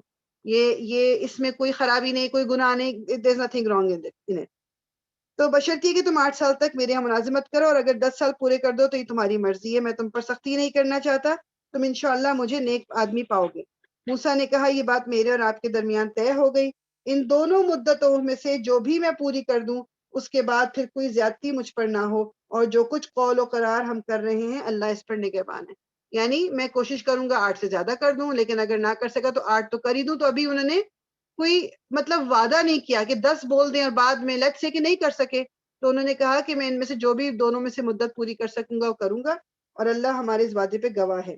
جب موسیٰ علیہ السلام نے مدت پوری کر دی، اب اس میں وہ حضرت جو حسن بن ابی طالب ہیں وہ کہتے ہیں کہ حضرت موسیٰ نے 8 کے بجائے 10 سال کی مدت پوری کی تھی. ابن عباس سے روایت ہے کہ رسول اللہ صلی اللہ علیہ وسلم سے مروی ہے کہ موسیٰ علیہ السلام نے دونوں مدتوں میں سے وہ مدت پوری کر دی تھی جو زیادہ کامل اور ان کے خسر کے لیے زیادہ خوشگوار تھی، یعنی 10 سال. تو 10 سال کا ہی وہ ملتا ہے کہ حضرت موسیٰ نے 10 سال پورے کر دیے تھے. جب موسیٰ نے مدت پوری کر دی اور وہ اپنے اہل و عیال کو لے کر چلا تو طور کی جانب اس کو ایک آگ نظر آئی. اب یہ آپ کنیکشن بنا سکتے ہیں، دیکھا پیچھے بھی ہم نے پڑھا تھا نا کہ طور کے پاس ایک آگ دور سے نظر آئی تھی، اپنی فیملی کو لے کے نکلے تھے. اب وہ یہاں سے کنیکٹ کریں گے جی یہ پیچھے ہوا تھا اور اس طرح پھر اپنی فیملی کو لے کے وہ نکلے تھے. تو اس نے اپنے گھر والوں سے کہا ٹھہرو، میں نے ایک آگ دیکھی ہے، شاید میں وہاں سے کوئی خبر لے آؤں یا اس آگ سے کوئی انگارہ ہی اٹھا لاؤں جس سے تم تاپ سکو. وہاں پہنچا تو وادی کے داہنے کنارے پر مبارک خطے میں ایک درخت سے پکارا گیا کہ اے موسیٰ میں ہی اللہ ہوں، سارے جہاں والوں کا مالک، اور حکم دیا گیا کہ پھینک دے اپنی لاٹھی. جو ہی کہ موسیٰ نے دیکھا کہ وہ لاٹھی سانپ کی طرح بل کھا رہی ہے تو وہ پیٹ پھیر کر بھاگا اور اس نے مڑ کر بھی نہ دیکھا. ارشاد ہوا موسیٰ پلٹ آ اور خوف نہ کر، تو بالکل محفوظ ہے، اپنا ہاتھ گریبان میں ڈال، چمکتا ہوا نکلے گا بغیر کسی تکلیف کے، اور خوف سے بچنے کے لیے اپنا بازو بھینچ لے. یہ دو روشن نشانیاں ہیں تیرے رب کی طرف سے فرعون اور اس کے درباریوں کے سامنے پیش کرنے کے لیے، وہ بڑے نافرمان لوگ ہیں. موسیٰ نے عرض کیا میرے آقا میں تو ان کا ایک آدمی قتل کر چکا ہوں، ڈرتا ہوں کہ وہ مجھے مار ڈالیں گے، اور میرا بھائی ہارون مجھ سے زیادہ زبان آور ہے، اسے میرے ساتھ مددگار کے طور پر بھیج دیں تاکہ وہ میری تائید کرے، مجھے اندیشہ ہے کہ وہ لوگ مجھے جھٹلائیں گے. فرمایا ہم تیرے بھائی کے ذریعے سے تیرا ہاتھ مضبوط کریں گے اور تم دونوں کو ایسی معلومات، ایسی سطوت بخشیں گے کہ وہ تمہارا کچھ نہ بگاڑ سکیں گے. ہماری نشانیوں کے زور سے غلبہ تمہارا اور تمہارے پیرووں کا ہی ہوگا. پھر جب موسیٰ ان لوگوں کے پاس ہماری کھلی کھلی نشانیاں لے کر پہنچا تو انہوں نے کہا کہ یہ کچھ نہیں ہے مگر بناوٹی جادو، اور یہ باتیں تو ہم نے اپنے باپ دادا کے زمانے میں کبھی سنی ہی نہیں. موسیٰ نے جواب دیا میرا رب اس شخص کے حال سے خوب واقف ہے جو اس کی طرف سے ہدایت لے کر آیا ہے، اور وہی بہتر جانتا ہے کہ آخر انجام کس کا اچھا ہونا ہے. حق یہ ہے کہ ظالم کبھی فلاح نہیں پائیں گے. فرعون نے کہا اے اہل دربار میں تو اپنے سوا کسی کو تمہارا خدا نہیں جانتا، حامان ذرا اینٹیں پکوا کر میرے، حامان ایک بیسیکلی آپ سمجھ لو مینیجر کہہ لو، یا دربار میں جو ایک جو قریب ہوتا ہے نا ذرا بادشاہ کے، وہ ہے حامان۔ حامان اینٹیں پکوا کر میرے لیے ایک اونچی عمارت تو بنوا، شاید کہ اس پر چڑھ کر میں موسیٰ کے خدا کو دیکھ سکوں، میں تو اسے جھوٹا ہی سمجھتا ہوں۔ اس نے اور اس کے لشکروں نے زمین میں بغیر کسی حق کے اپنی بڑائی کا گھمنڈ کیا اور سمجھے کہ انہیں کبھی ہماری طرف پلٹنا نہیں ہے۔ آخرکار ہم نے اسے اور اس کے لشکروں کو پکڑا اور سمندر میں پھینک دیا۔ اب دیکھ لو کہ ان ظالموں کا کیسا انجام ہوا۔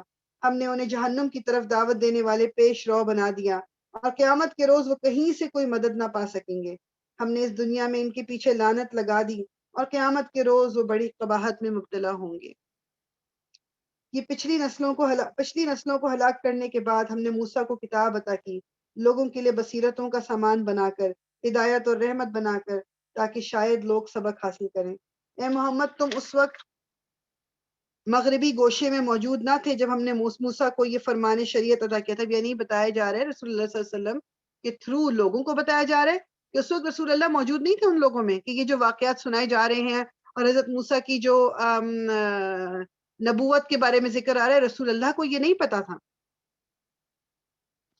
جب ہم نے موسیٰ کو یہ فرمان شریعت عطا کیا اور نہ تم شاہدین میں شامل تھے، بلکہ اس کے بعد تمہارے زمانے تک ہم بہت سی نسلیں اٹھا چکے ہیں اور ان پر بہت زمانہ گزر چکا ہے۔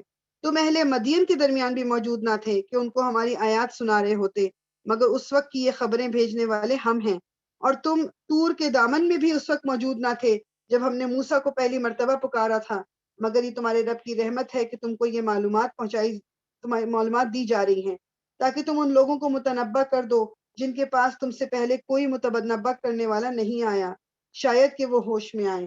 اور یہ ہم نے اس لیے کیا کہ کہیں ایسا نہ ہو کہ ان کے اپنے کیے کرتوتوں کی بدولت کوئی مصیبت جب ان پر آئے تو وہ کہیں اے پروردگار تو نے کیوں نہ ہماری طرف کوئی رسول بھیجا کہ ہم تیری آیات کی پیروی کرتے اور اہل ایمان میں سے ہوتے۔ یعنی اللہ تعالیٰ نے اپنی حجت ان پر پوری کرنی تھی کہ وہ کل کو جب عذاب ان پہ آئے تو یہ نہ وہ کہیں کہ ہمیں تو کسی نے کچھ بتایا ہی نہیں، ہمیں تو پتہ ہی نہیں تھا اس کے بارے میں، کہ تو اللہ تعالیٰ نے اس لیے نبی بھیجے کہ جو ان کو بتائیں، اور جب وہ اس کے بعد اگر وہ نہیں مانتے تو پھر ان کو سزا دی جائے۔ مگر جب ہمارے ہاں سے حق ان کے پاس آ گیا تو کہنے لگے کیوں نہ دیا گیا اس کو وہی کچھ جو موسیٰ کو دیا گیا تھا۔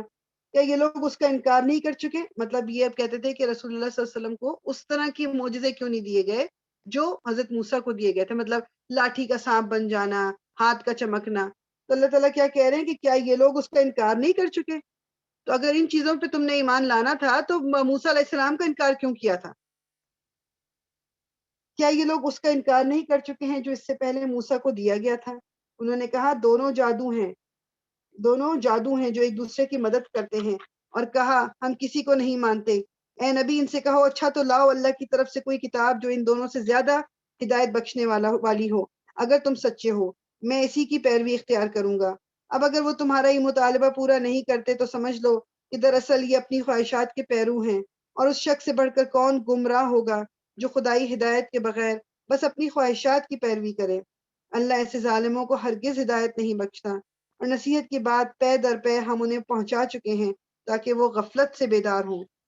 جن لوگوں کو اس سے پہلے ہم نے کتاب دی تھی وہ اس قرآن پر ایمان لاتے ہیں، اور جب یہ ان کو سنایا جاتا ہے تو وہ کہتے ہیں کہ ہم اس پر ایمان لائے، یہ واقعی حق ہے ہمارے رب کی طرف سے، ہم تو پہلے ہی مسلم ہیں۔ یہ وہ لوگ ہیں جنہیں ان کا اجر دو بار دیا جائے گا، اور دو بار دیا جائے گا اس ثابت قدمی کے بدلے جو انہوں نے دکھائی تھی۔ یعنی یہ دوہرا اجر ان کو اس لیے ملے گا کہ وہ انہوں نے مطلب یعنی اسلام کو کے شروع میں ایمان لائے، اس سے پہلے والے دین پہ جب اس وقت کا اسلام تھا اس پہ بھی وہ ایمان لائے، تو مطلب ان کو جو دوہرا اجر اس کا دیا جائے گا۔ اور انہیں ثابت کر دیا کہ وہ مطلب پہلے جو نبی بھیجا گیا وہ اللہ کی طرف سے تھا، جو اس نے دین کی باتیں کی انہوں نے اس پہ ایمان لائے، اب رسول اللہ صلی اللہ علیہ وسلم جو بتا رہے ہیں وہ اب اس پہ ایمان لائے۔ وہ برائی کو بھلائی سے دفع کرتے ہیں اور جو کچھ رزق ہم نے انہیں دیا ہے اس پر خرچ کرتے ہیں۔ اور جب انہوں نے بےہودہ بات سنی تو یہ کہہ کر اس سے کنارہ کش ہو گئے کہ ہمارے اعمال ہمارے لیے اور تمہارے اعمال تمہارے لیے، تم کو سلام ہے، ہم جاہلوں کا طریقہ اختیار کرنا نہیں چاہتے۔ یہ میرے اور آپ کے لیے اس میں میسج کیا ہے کہ جب کوئی ہم سے فضول کی بحث کر رہا ہو دین کو لے کر اسپیشلی، اور باتوں میں بھی ہے، لیکن دین کو لے کے کوئی بحث کر رہا ہو تو اس وقت وہ کہتے ہیں کہ اللہ تعالیٰ کیا کہہ رہے ہیں کہ سلام کرتے ہیں وہ اور الگ ہو جاتے ہیں کہ ہم جاہلوں میں سے نہیں ہیں۔ اب یہ نہیں ہے کہ منہ پہ کہنا کہ بھی تم تو جاہل ہو تو میں جاہل نہیں ہوں، یہ بات نہیں ہے۔ جب آپ کو لگ رہا ہے کہ کوئی بحث برائے بحث کر رہا ہے، صرف اس کا مقصد کچھ اور نہیں ہے، اس کے مقصد بات کو سمجھنا نہیں ہے، اس وقت چپ کر جانا is the best thing to do. کوئی ضرورت ہی نہیں بحث کرنے کی، آپ نے اپنی بات کہہ دی، اب اگلے نے ماننا ہے نہیں ماننا یہ اگلے کے اوپر ہے۔ اے نبی تم جسے چاہو اسے ہدایت نہیں دے سکتے مگر اللہ جسے چاہتا ہے ہدایت دیتا ہے، اور وہ ان لوگوں کو خوب جانتا ہے جو ہدایت قبول کرنے والے ہیں۔ وہ کہتے ہیں اگر ہم تمہارے ساتھ اس ہدایت کی پیروی اختیار کر لیں تو اپنی زمین سے اچک لیے جائیں گے۔ کیا یہ واقعہ نہیں ہے کہ ہم نے ایک پرامن حرم کو ان کے لیے جائے قیام بنا دیا، جس کی طرف ہر طرح کے ثمرات کھینچے چلے آتے ہیں ہماری طرف سے رزق کے طور پر، مگر ان میں سے اکثر لوگ جانتے نہیں ہیں۔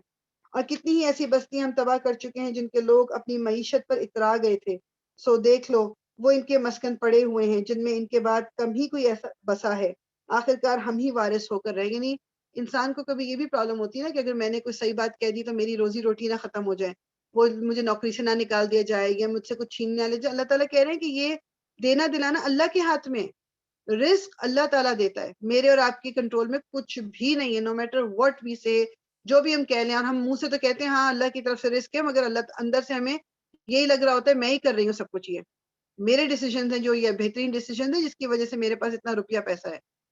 اللہ تعالیٰ کیا کہہ رہے ہیں کہ تم سے پہلے لوگ اس سے زیادہ ان کے پاس تھا، اب ان کے گھر الٹے پڑے ہوئے ہیں جہاں پر کوئی بستا بھی نہیں ہے، چیزیں کہاں چلی گئیں؟ یہ چیزیں جو میں اور آپ جمع کر رہے ہوتے ہیں گھر کے فارم میں، کپڑوں کے فارم میں، برتنوں کے فارم میں، جوتے، گاڑیاں، یہ اس کو کیا کرنا ہے؟ ہم نے کہاں لے کے جائیں گے ہم اس کو؟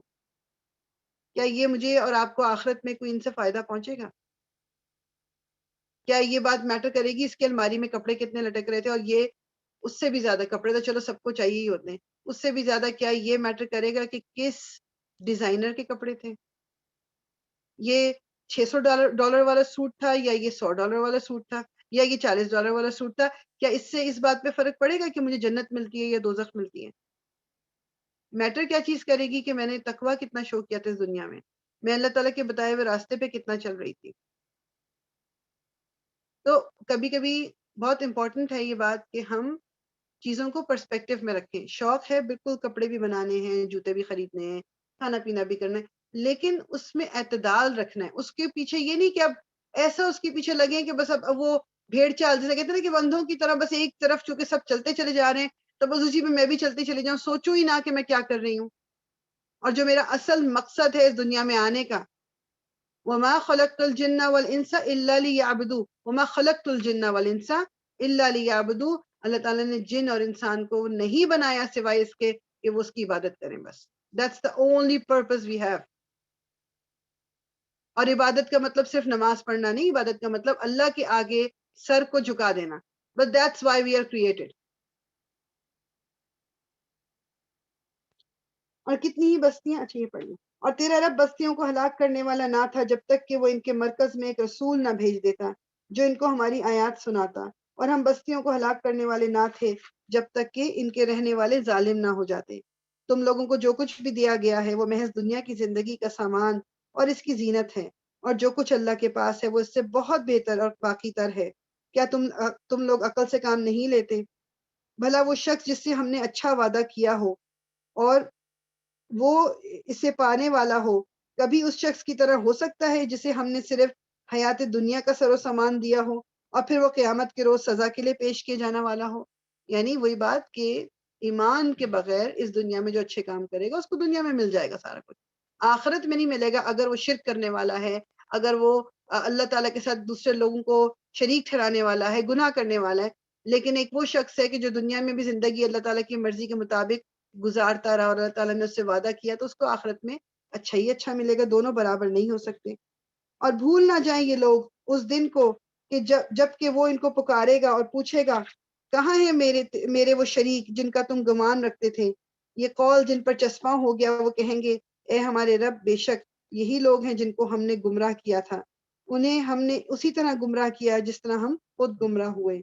ہم آپ کے سامنے برات کا اظہار کرتے ہیں، یہ ہماری تو بندگی نہیں کرتے تھے، پھر ان سے کہا جائے گا پکارو اب اپنے ٹھہرائے ہوئے شریکوں کو، یہ انہیں پکاریں گے مگر وہ ان کو کوئی جواب نہ دیں گے، اور یہ لوگ عذاب دیکھ لیں گے، کاش یہ ہدایت اختیار کرنے والے ہوتے۔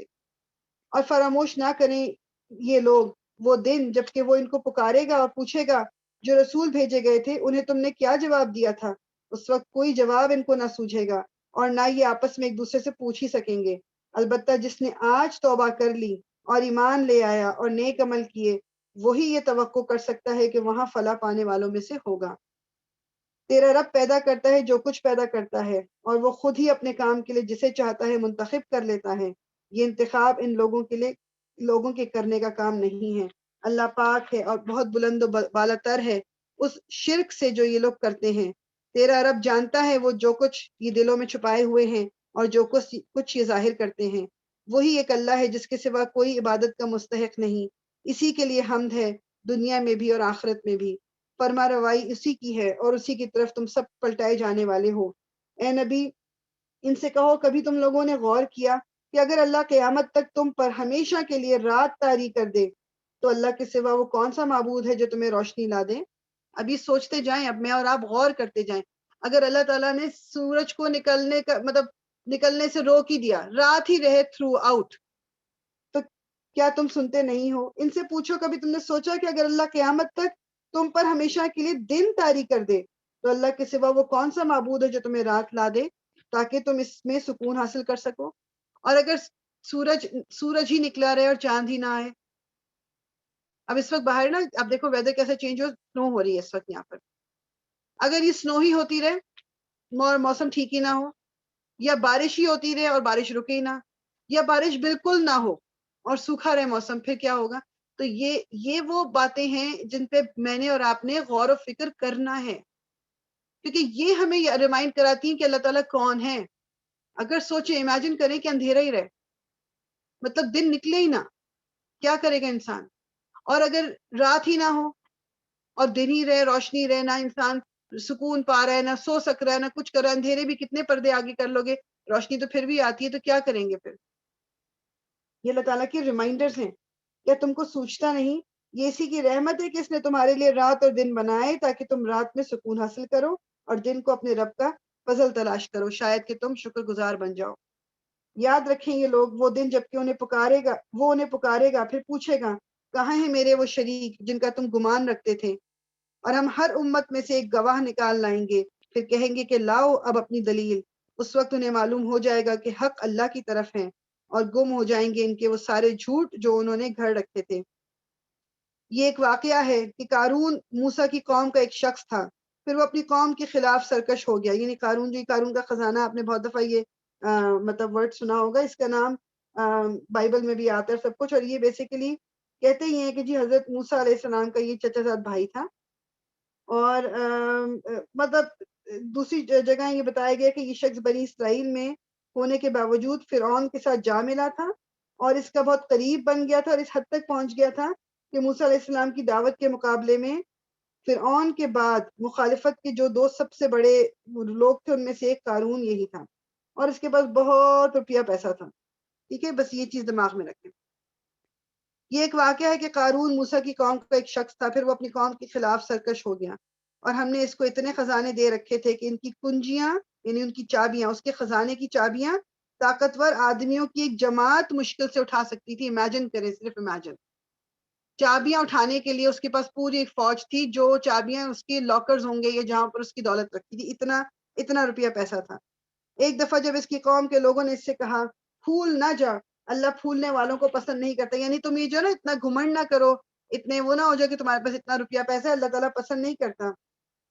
جو مال اللہ نے تجھے دیا ہے اس سے آخرت کا گھر بنانے کی فکر کر اور دنیا میں سے بھی اپنا حصہ فراموش نہ کر، احسان کر جس طرح اللہ نے تیرے ساتھ احسان کیا، اور زمین میں فساد برپا کرنے کی کوشش نہ کر، اللہ مفسدوں کو پسند نہیں کرتا۔ تو اس نے کہا یہ سب کچھ تو مجھے اس علم کی بنا پر دیا گیا ہے جو مجھ کو حاصل ہے۔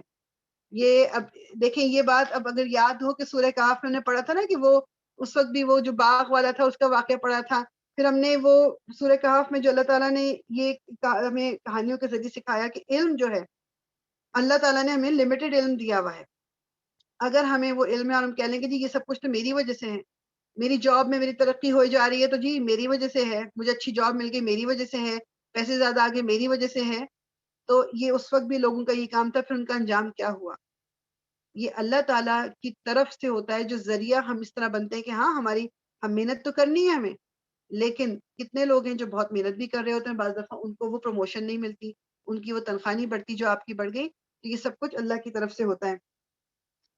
کیا اس کو یہ علم نہ تھا کہ اللہ اس سے پہلے بہت سے ایسے لوگوں کو ہلاک کر چکا ہے جو اس سے زیادہ قوت اور جمعیت رکھتے تھے؟ مجرموں سے تو ان کے گناہ نہیں پوچھے جاتے. ایک روز وہ اپنی قوم کے سامنے پورے ٹھاٹ میں نکلا. جو لوگ حیات دنیا کے طالب تھے وہ اسے دیکھ کر کہنے لگے کاش ہمیں بھی وہی کچھ ملتا جو قارون کو دیا گیا ہے، یہ تو بڑا نصیبے والا ہے. ہمارے یہاں بھی اس طرح کے جملے بولے جاتے ہیں نا، بڑا نصیب والا ہے، دیکھو کس کمپنی میں جاب مل گئی اس کو، کتنا پیسہ ہے اس کے پاس، ہائے کاش ہمارے پاس. ہم بغیر سوچے سمجھے یہ دعائیں مانگتے ہیں.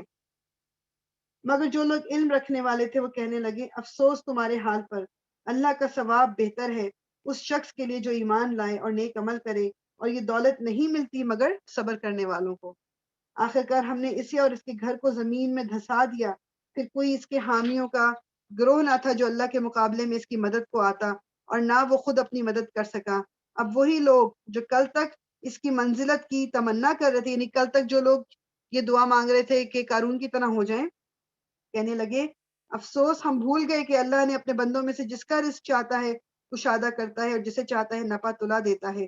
اگر اللہ نے ہم پر احسان نہ کیا ہوتا تو ہمیں بھی زمین میں دھسا دیتا. افسوس ہم کو یاد نہ رہا کہ کافر کبھی فلاح نہیں پایا کرتے. وہ آخرت کا گھر تو ہم ان لوگوں کے لیے مخصوص کر دیں گے جو زمین میں اپنی بڑائی نہیں چاہتے اور نہ فساد کرنا چاہتے ہیں، اور انجام کی بھلائی متقین ہی کے لیے ہے. جو کوئی بھلائی لے کر آئے گا اس کے لیے اس سے بہتر بھلائی ہے، اور جو برائی لے کر آئے تو برائیاں کرنے والوں کو ویسا ہی بدلہ ملے گا جیسا وہ عمل کرتے تھے. اے نبی یقین جانو جس نے یہ قرآن تم پر فرض کیا ہے وہ تمہیں ایک بہترین انجام کو پہنچانے والا ہے. ان لوگوں سے کہہ دو کہ میرا رب خوب جانتا ہے کہ ہدایت لے کر کون آیا ہے اور کھلی گمراہی میں کون مبتلا ہے. تم اس بات کے ہرگز امیدوار نہ تھے کہ تم پر کتاب نازل کی جائے گی، یہ تو محض تمہارے رب کی مہربانی سے تم پر نازل ہوئی ہے. یعنی حضور صلی اللہ علیہ وسلم کو تو نہیں پتا تھا کہ ان کو نبی بنایا جائے گا، یا وہ کوئی دعائیں تھوڑی مانگا کرتے تھے کہ یا اللہ تو مجھے نبی بنا دے. یہ تو اللہ تعالیٰ نے ان کو چوز کیا تھا. بس تم کافروں کے لیے مددگار نہ بنو، اور ایسا کبھی نہ ہونے پائے کہ اللہ کی آیات جب تم پر نازل ہوں تو کفار تمہیں ان سے باز رکھیں. اپنے رب کی طرف دعوت دو اور ہرگز مشرکوں میں شامل نہ ہو، اور اللہ کے سوا کسی دوسرے معبود کو نہ پکارو، اس کے سوا کوئی معبود نہیں ہے. ہر چیز ہلاک ہونے والی ہے سوائے اس کی ذات کے، فرما روائی اسی کی ہے اور اسی کی طرف تم سب پلٹائے جانے والے ہو. لوٹ کے ہمیں اللہ کی طرف ہی جانا ہے، اس لیے دنیا میں جو کچھ بھی ہے اس میں ہم اتنے نہ انوالو ہو جائیں کہ ہم وہ اپنی آخری ملاقات جو اللہ تعالیٰ کے ساتھ جو ملاقات ہونی ہے اس کو بھول جائیں. سورہ عنکبوت کہتے ہیں مکڑی کو. اور یہ سورج جو ہے یہ ہجرت حبشہ سے کچھ پہلے نازل ہوئی تھی، اور اس کے مطلب پس منظر وہی نظر آتے ہیں. ہجرت حبشہ کیا ہوئی تھی کہ جب اتنا زیادہ ظلم ہونا شروع ہو گئے تھے، رسول اللہ صلی اللہ علیہ وسلم نے مسلمانوں کو یہ اجازت دے دی تھی کہ اگر وہ جا کے مطلب ہجرت کرنا چاہیں حبشہ کی طرف، کیونکہ وہاں کا جو رولر ہے وہ بہت مطلب انصاف پسند ہے، وہ ان کو پروٹیکشن دے گا. تو پھر لوگوں نے ہجرت کی تھی. اچھا اس میں اب یہ کہ کچھ تھوڑا سا جو ایک ڈفرینس آف اوپینین آپ کہہ لو تھوڑا سا ملتا ہے، وہ یہ کہ بعض جو مفسرین ہیں جنہوں نے تفسیر کی ہے وہ کہتے ہیں کہ اس میں چونکہ منافقوں کا ذکر آیا ہے تو اور منافقت تو مدینہ میں پیدا ہوئی تھی، اس لیے انہوں نے کہا کہ جو اس کی شروع کی کچھ آیات ہیں اس سورہ کی وہ مدنی ہیں اور باقی سورہ مکی ہے.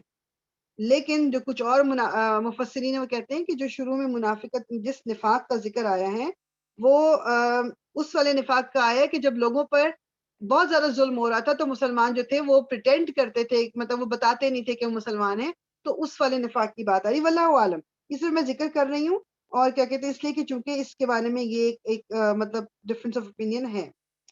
Okay next.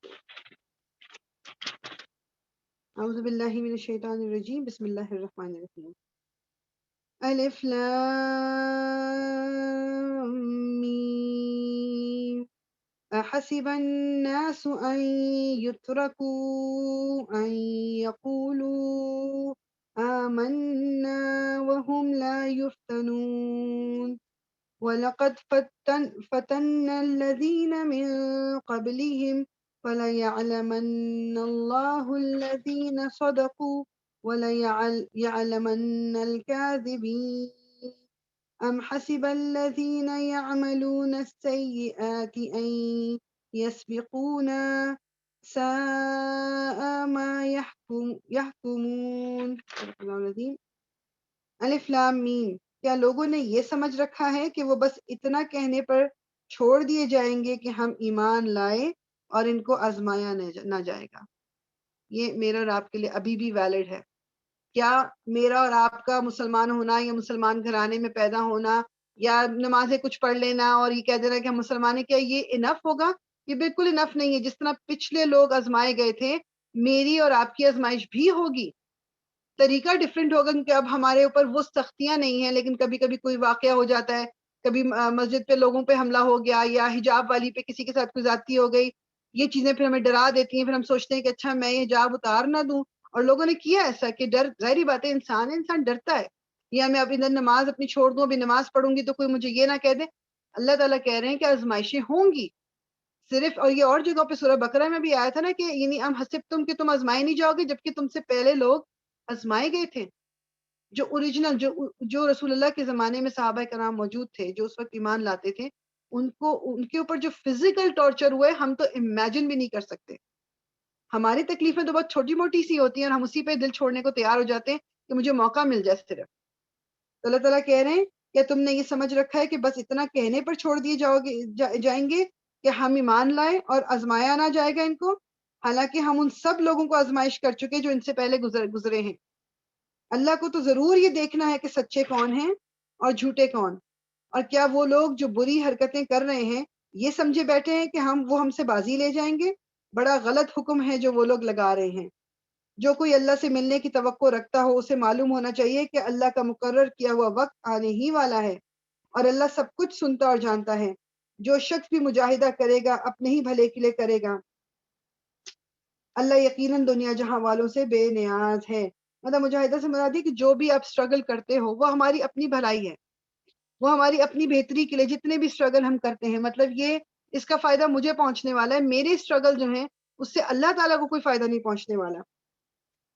اللہ یقیناً دنیا جہاں والوں سے بے نیاز ہے، اور جو لوگ ایمان لائیں گے اور نیک اعمال کریں گے ان کی برائیاں ہم ان سے دور کر دیں گے اور انہیں ان کے بہترین اعمال کی جزا دیں گے۔ یہ بڑی امپورٹنٹ آیت ہے، یہ جو آیت نمبر 7 ہے، والذین آمنوا وعملوا الصالحات لنکفرن عنہم سیئاتہم وَلَنَجْزِيَنَّهُمْ أَحْسَنَ الَّذِي كَانُوا يَعْمَلُونَ۔ یہ گرامیٹیکلی بھی جو یہ ورڈ استعمال ہوئے نا جس میں یہ نون یہ والا، یعنی بالکل ہی جس میں آپ سمجھ لو کہ کوئی شک شبہ نہیں ہے کہ جو لوگ اپنی نیک عمل کرتے ہیں، جو اچھے کام کرتے ہیں، اللہ تعالیٰ ان کی برائیاں ان سے دور کر دیتے ہیں اور ان کے لیے جزا لکھتے ہیں، ان کے لیے اعمال، بہترین اعمال کی اجر ہوتا ہے ان کے لیے۔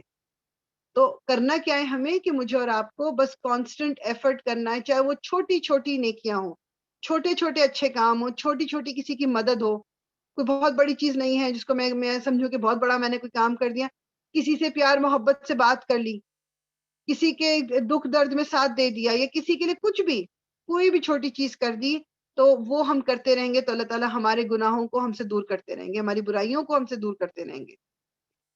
ہم نے انسان کو ہدایت کی ہے کہ اپنے والدین کے ساتھ نیک سلوک کرے، لیکن وہ اگر وہ تجھ پر زور ڈالیں کہ تو میرے ساتھ کسی ایسے معبود کو شریک ٹھہرائے جسے تو میرے شریک کی حیثیت سے نہیں جانتا، تو ان کی اطاعت نہ کر۔ یعنی والدین کی ہر بات ماننی ہے، لیکن اگر وہ دین کے معاملے میں کوئی غلط بات کر رہے ہیں، شرک کرنے کو کہہ رہے ہیں، تو نہیں ماننا۔ میری ہی طرف تم سب کو پلٹ کر آنا ہے، پھر میں تم کو بتا دوں گا کہ تم کیا کرتے رہے ہو۔ اور جو لوگ ایمان لائے ہوں گے اور جنہوں نے نیک اعمال کیے ہوں گے، ہم ضرور ان کو صالحین میں داخل کریں گے۔ لوگوں میں سے کوئی ایسا ہے جو کہتا ہے کہ ہم ایمان لائے اللہ پر، مگر جب وہ اللہ کے معاملے میں ستایا گیا تو اس نے لوگوں کی ڈالی ہوئی آزمائش کو اللہ کے عذاب کی طرح سمجھ لیا۔ اب اگر تیرے رب کی طرف سے فتح و نصرت آ گئی تو یہی شخص کہے گا کہ ہم تو تمہارے ساتھ تھے۔ دنیا والوں کے دلوں کا حال کیا اللہ کو دنیا والوں کا حال بخوبی معلوم نہیں ہے؟ اور اللہ کو تو ضرور یہ دیکھنا ہی ہے کہ ایمان لانے والے کون ہیں اور منافق کون ہیں۔ یہ کافر لوگ ایمان لانے والوں سے کہتے ہیں کہ تم ہمارے طریقے کی پیروی کرو اور تمہاری خطاؤں کو ہم اپنے اوپر لے لیں گے۔ جس طرح بیسیکلی وہ آج کل بھی ہے نا کہ جو کچھ پیر فقیر ہیں وہ کہتے ہیں کہ جی بس تم یہ کرتے رہو، تمہارا جو گناہ ہے نا وہ ہم اپنے سر، یا عیسائیوں کا بھی جو بلیف ہے کہ حضرت عیسیٰ جو تھے وہ صلیب پہ جو ان کو چڑھا دیا گیا تھا تو وہ ہمارے گناہ جو ہیں وہ اپنے سر لے گئے، تو اب ہم کچھ بھی کر لیں ہماری پکڑ نہیں ہے۔ یہ کافر لوگ ایمان لانے والوں سے کہتے ہیں کہ تم ہمارے طریقے کی پیروی کرو اور تمہاری خطاؤں کو ہم اپنے اوپر لے لیں گے، حالانکہ ان کی خطاؤں میں سے کچھ بھی وہ اپنے اوپر لینے والے نہیں ہیں، وہ قطعاً جھوٹ کہتے ہیں۔ ہاں ضرور وہ اپنے بوجھ بھی اٹھائیں گے اور اپنے بوجھوں کے ساتھ دوسرے بہت سے بوجھ بھی، اور قیامت کے روز یقیناً ان سے ان کی افطرا پردازیوں کی باز پرس ہوگی جو وہ کرتے رہے ہیں۔ ہم نے نوح کو اس کی قوم کی طرف بھیجا اور وہ 50 کم 1000 برس ان کے درمیان رہا۔ آخرکار ان لوگوں کو طوفان نے آ گھیرا اس حال میں کہ وہ ظالم تھے۔ پھر نوح کو اور ان کشتی والوں کو ہم نے بچا لیا اور اسے دنیا والوں کے لیے ایک نشان عبرت بنا کر رکھ دیا۔ اور ابراہیم کو بھیجا جبکہ اس نے اپنی قوم سے کہا اللہ کی بندگی کرو اور اس سے ڈرو، یہ تمہارے لیے بہتر ہے اگر تم جانو۔ تم اللہ کو چھوڑ کر جنہیں پوج رہے ہو وہ تو محض بت ہیں اور تم ایک جھوٹ گھڑ رہے ہو۔ در حقیقت اللہ کے سوا جن کی تم پرستش کرتے ہو وہ تمہیں کوئی رزق بھی دینے کا اختیار نہیں رکھتے۔ اللہ سے رزق مانگو اور اسی کی بندگی کرو اور اس کا شکر ادا کرو، اسی کی طرف تم پلٹائے جانے والے ہو۔ اور اگر تم جھٹلاتے ہو تو تم سے پہلے بہت سی قومیں جھٹلا چکی ہیں، اور رسول پر صاف صاف پیغام پہنچا دینے کے سوا کوئی ذمہ داری نہیں ہے۔ کیا ان لوگوں نے کبھی دیکھا ہی نہیں ہے کہ اللہ کس طرح خلق کی ابتدا کرتا ہے پھر اس کا اعادہ کرتا ہے؟ یقیناً یہ اعادہ تو اللہ کے لیے آسان تر ہے۔ ان سے کہو کہ زمین پر چلو پھرو اور دیکھو کہ اس نے کس طرح خلق کی ابتدا کی ہے، پھر اللہ بار دیگر بھی زندگی بخشے گا، یعنی کس طرح پہلی دفعہ پیدا کرتا ہے اور کس طرح دوبارہ پیدا کرے گا۔ یقیناً اللہ ہر چیز پر قادر ہے، جسے چاہے سزا دے اور جس پر چاہے رحم فرمائے، اسی کی طرف تم پھیرے جانے والے ہو۔ تم نہ زمین میں عاجز کرنے والے ہو نہ آسمان میں، اور اللہ سے بچانے والا کوئی سرپرست اور مددگار تمہارے لیے نہیں ہے۔ جن لوگوں نے اللہ کی آیات کا اور اس سے ملاقات کا انکار کیا ہے وہ میری رحمت سے مایوس ہو چکے ہیں اور ان کے لیے دردناک سزا ہے۔ پھر اس کی قوم کا جواب اس کے سوا کچھ نہ تھا کہ انہوں نے کہا قتل کر دو اسے یا جلا ڈالو اس کو۔ آخرکار اللہ نے اسے آگ سے بچا لیا۔ یقیناً اس میں نشانیاں ہیں ان لوگوں کے لیے جو ایمان لانے والے ہیں۔ اور اس نے کہا تم نے دنیا کی زندگی میں تو اللہ کو چھوڑ کر بتوں کو اپنے درمیان محبت کا ذریعہ بنا لیا ہے، مگر قیامت کے روز تم ایک دوسرے کا انکار اور ایک دوسرے پر لعنت کرو گے، اور آگ تمہارا ٹھکانہ ہوگی اور کوئی تمہاری مدد کرنے نہیں آئے گا۔ اس وقت لوط نے اس کو مانا، تو حضرت لوط اور حضرت ابراہیم یہ ایک ہی ٹائم پر پیغمبر بنائے گئے تھے، تو لوط علیہ السلام حضرت ابراہیم پر ایمان لائے تھے۔ اور ابراہیم نے کہا کہ میں اپنی رب کی طرف ہجرت کرتا ہوں، وہ زبردست ہے اور حکیم ہے، اور ہم نے اسے اسحاق اور یعقوب جیسی اولاد عطا فرمائی اور اس کی نسل میں نبوت اور کتاب رکھ دی، اور اسے دنیا میں اس کا اجر عطا کیا اور آخرت میں وہ یقیناً صالحین میں سے ہوگا۔ اور ہم نے لوط کو بھیجا جبکہ اس نے اپنی قوم سے کہا تم تو وہ فحش کام کرتے ہو جو تم سے پہلے دنیا والوں میں سے کسی نے نہیں کیا۔ کیا تمہارا حال یہ ہے کہ مردوں کے پاس جاتے ہو اور راہ زنی کرتے ہو اور اپنی مجلسوں میں برے کام کرتے، یعنی اوپنلی یہ قوم اوپنلی جسے کہتے ہیں نا گے، اوپنلی گے تھی، اوپنلی یہ کام ہوتے تھے، اور یہ پہلی دفعہ ہوا تھا، اس سے پہلے کبھی اس کی اگزامپل کوئی نہیں ملی تھی۔ اور رہزنی کرتے، اور رہزنی کا مطلب کہ راستے میں بیٹھتے تھے لوگوں کو لوٹنے کے لیے، اور لوگوں کا سامان لوٹ لیا کرتے تھے یہ۔ پھر کوئی جواب اس کی قوم کے پاس اس کے سوا نہ تھا کہ انہوں نے کہا لے آ اللہ کا عذاب اگر تو سچا ہے۔ لوط نے کہا اے میرے رب ان مفسد لوگوں کے مقابلے میں میری مدد فرما۔ اور جب ہمارے فرستادے یعنی فرشتے ابراہیم کے پاس بشارت لے کر پہنچے تو انہوں نے اس سے کہا ہم اس بستی کے لوگوں کو ہلاک کرنے والے ہیں، اس کے لوگ سخت ظالم ہو چکے ہیں۔ ابراہیم نے کہا وہاں تو لوط موجود ہے۔ انہوں نے کہا ہم خوب جانتے ہیں کہ وہاں کون کون ہے، ہم اسے اور اس کی بیوی کے سوا اس کے باقی سب گھر والوں کو بچا لیں گے۔ اس کی بیوی پیچھے رہ جانے والوں میں سے تھی۔ پھر جب ہمارے فرشتے لوط کے پاس پہنچے تو ان کی آمد پر وہ سخت پریشان اور دل تنگ ہوا۔ انہوں نے کہا نہ ڈرو اور نہ رنج کرو، ہم تمہیں اور تمہارے گھر والوں کو بچا لیں گے سوائے تمہاری بیوی کے جو پیچھے رہ جانے والوں میں سے ہے۔ ہم اس بستی کے لوگوں پر آسمان سے عذاب نازل کرنے والے ہیں، اس فسق کی بدولت جو یہ کرتے رہے ہیں، اور ہم نے اس بستی کی ایک کھلی نشانی چھوڑ دی ہے ان لوگوں کے لیے جو عقل سے کام لیتے ہیں۔ یہ جو میں پہلے ذکر کر چکی ہوں کہ جو یہ ایریا ہے، مفسرین کہتے ہیں کہ جو ڈیڈ سی ہے وہ والا ایریا ہے جہاں پر یہ قوم لوط آباد کی۔ اور مدین کی طرف ہم نے ان کے بھائی شعیب کو بھیجا، اس نے کہا اے میری قوم کے لوگوں، اللہ کی بندگی کرو اور روز آخر کے امیدوار رہو، اور زمین میں مفسد بن کر زیادتیاں نہ کرتے پھرو، مگر انہوں نے اسے جھٹلا دیا۔ آخرکار ایک سخت زلزلے نے انہیں آ لیا اور وہ اپنے گھر میں پڑے کے پڑے رہ گئے۔ اور عاد اور سمود کو ہم نے ہلاک کیا، تم وہ مقامات دیکھ چکے ہو جہاں وہ رہتے تھے۔ ان کے اعمال کو شیطان نے ان کے لیے خوشنما بنا دیا اور انہیں راہ راست سے برگشتہ کر دیا، حالانکہ وہ ہوش گوش رکھنے والے تھے، یعنی وہ لوگ سمجھ بوجھ رکھنے والے لوگ تھے، مگر شیطان نے ان کو گمراہ کر دیا۔ اور قارون اور فرعون اور حامان کو ہم نے ہلاک کیا۔ موسیٰ ان کے پاس بینات لے کر آیا، مگر انہوں نے زمین میں اپنی بڑائی کا زوم کیا، حالانکہ وہ سبقت لے جانے والے نہ تھے۔ آخرکار ہر ایک کو ہم نے اس کی گناہ میں پکڑا، پھر ان میں سے کسی پر ہم نے پتھراؤ کرنے والی ہوا بھیجی، اور کسی کو ایک زبردست دھماکے نے آ لیا، اور کسی کو ہم نے زمین میں دھسا دیا، اور کسی کو ہم نے غرق کر دیا۔ اللہ ان پر ظلم کرنے والا نہ تھا، مگر وہ خود ہی اپنے اوپر ظلم کر رہے تھے۔ تو ان واقعات سے مجھے اور آپ کو اپنے لیے سبق کیا لینا ہے کہ جس طرح ان کو سزا دی گئی ہے، تو اللہ کا وعدہ تو برحق ہے کہ جو اللہ کے راستے پر نہیں چلے گا اور ڈھٹائی کرے گا اور گناہ کرتا جائے گا اور اسی حالت میں اس دنیا سے اٹھایا جائے گا، اس کے لیے سزا لکھی ہوئی ہے۔ بعض دفعہ انسان کو اس دنیا میں بھی ملتی ہے اور آخرت میں، بعض دفعہ اللہ تعالیٰ صرف ڈیل لمبی کر رہے ہوتے ہیں اور ڈیل دے رہے ہوتے ہیں، اور انسان کی زندگی بظاہر بڑی اچھی گزر رہی ہوتی ہے، شیطان نے اس کو اس دنیا کو بہت خوبصورت کر کے دکھایا ہوا ہوتا ہے۔ اور اس میں بالکل اب امیجن کرو، مطلب اگزامپل لے لیں، میں اپنی لے لوں، اپنی لے لیں کہ اب رمضان کا یہ جو مہینہ ہے، کیا اس میں ہم وقت نہیں نکالتے نماز کے لیے، قرآن کے لیے، قرآن کو سننے کے لیے، اچھے کام کرنے کے لیے، صدقہ خیرات کرنے کے لیے، اپنے آپ کو روک کے رکھتے ہیں کھانے پینے سے، اپنے آپ کو روک کے رکھتے ہیں بری باتیں کرنے سے، کسی کو تکلیف دینے سے؟ So why is it not possible کہ ہم یہی چیزیں باقی کے 11 مہینے میں کر سکیں؟ اس مہینے سے یہ تو پروف ہو جاتا ہے نا کہ we are capable of doing it, ایسا نہیں ہے کہ یہ امپاسبل ہے۔ تو کیسے پھر جب شیطان ہم پر حاوی ہوتا ہے باقی کے مہینوں میں، ہم کیوں نہیں فائٹ کرتے؟ آف کورس اس مہینے کی ایک برکت ہے، اللہ تعالیٰ نے شیطان کو جو زنجیروں میں باندھ دیا، اس میں پھر ایک رحمت نازل ہوتی ہے، وہ ایک اور بات ہے، آف کورس ایک جذبہ ہی اور ہمارا ہوتا ہے۔ لیکن باقی مہینوں میں ایٹ لیسٹ ہم وہ برائیاں جن سے ہم اس مہینے میں اپنے آپ کو دور رکھتے ہیں، ہم کم از کم وہ تو کر سکتے ہیں، اور وہ اچھائیاں جو اس مہینے میں ہم ایکسٹرا کر رہے ہوتے ہیں، ہم وہ تو کر سکتے ہیں۔ یہ مہینہ بیسیکلی ٹریننگ ہوتی ہے ہماری باقی کے 11 مہینوں کے لیے۔ مگر اپنے آپ کو اگر ہم اپنا مائنڈ سیٹ یہ رکھیں گے کہ یہ کام مجھے صرف رمضان میں کرنے ہیں، باقی دنوں میں تو ٹھیک ہے، بہت سے لوگ رمضان میں دوپٹہ سر پہ رکھنا شروع کر دیتے ہیں، رمضان ختم ہوتا ہے تو وہ اتار دیتے ہیں۔ وہ بہت سے لوگ مسجد میں جانے کے لیے عبایا پہنتے ہیں، ویسے عبایا نہیں پہنتے۔ بہت سے لوگ مطلب اس مہینے میں وہ اپنی زکوٰۃ نکالتے ہیں کیونکہ ان کو ہوتا ہے کہ اس مہینے میں اجر زیادہ ملے گا، باقی مہینے میں حالانکہ بہت سے لوگ ایسے ہوں گے جن کو ضرورت ہوگی، مگر باقی سالوں میں نہیں دیتے وہ باقی مہینوں میں۔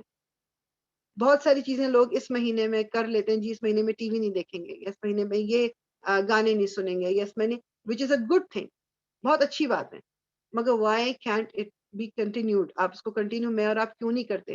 میں اپنے آپ کو انکلوڈ کر کے بات کر رہی ہوں، بہت ساری چیزیں جو ہم اس مہینے میں کرتے ہیں، ہم کیوں اس کو آگے بھی کنٹینیو نہیں کرتے؟ نہ کرنے کی جو ایک وجہ ہے نا، وہ جو میں بتاؤں، میں اپنے اور آپ کے سب کے لیے بتاؤں، جو ایک وجہ ہے وہ یہ کہ ہمارے ذہن میں نہیں ہے کہ ہمیں کرنا چاہیے۔ ہمیں لگتا ہے یہ ایک ہم پہ ذرا بوجھ ہے، یہ مہینہ یہ گزر جائے پھر ہم ریلیکس کر سکتے ہیں۔ اللہ تعالیٰ نے اتنا بھی نہیں کہا ہوا، اتنی بھی سختی نہیں ہے دین کے اندر، یہ جملے پھر ہم بولتے ہیں۔ تو اللہ تعالیٰ مجھے اور آپ کو توفیق دے کہ ہم اپنے آپ کو ہر وقت صبح شام 24/7 ڈے ان ڈے آؤٹ ہر مہینے میں اللہ کا بندہ بنا کے رکھ سکیں۔ آمین یا رب العالمین۔ جن لوگوں نے اللہ کو چھوڑ کر دوسرے سرپرست بنا لیے ہیں، ان کی مثال مکڑی جیسی ہے جو اپنا ایک گھر بناتی ہے، اور سب گھروں سے زیادہ کمزور گھر مکڑی کا ہوتا ہے۔ کاش یہ لوگ علم رکھتے۔ یہ لوگ اللہ کو چھوڑ کر جس چیز کو بھی پکارتے ہیں، اللہ اسے خوب جانتا ہے، اور وہی زبردست اور حکیم ہے۔ یہ مثالیں ہم لوگوں کی فہمائش کے لیے دیتے ہیں۔ بیسیکلی مکڑی کا یہ ہم سب جانتے ہیں، ویب جو وہ بناتی ہے کتنا نازک ہے، اور وہ کتنی محنت سے بناتی ہے، اگر بیٹھ کے اس کی خوبصورتی دیکھیں، اٹ از بیوٹیفل۔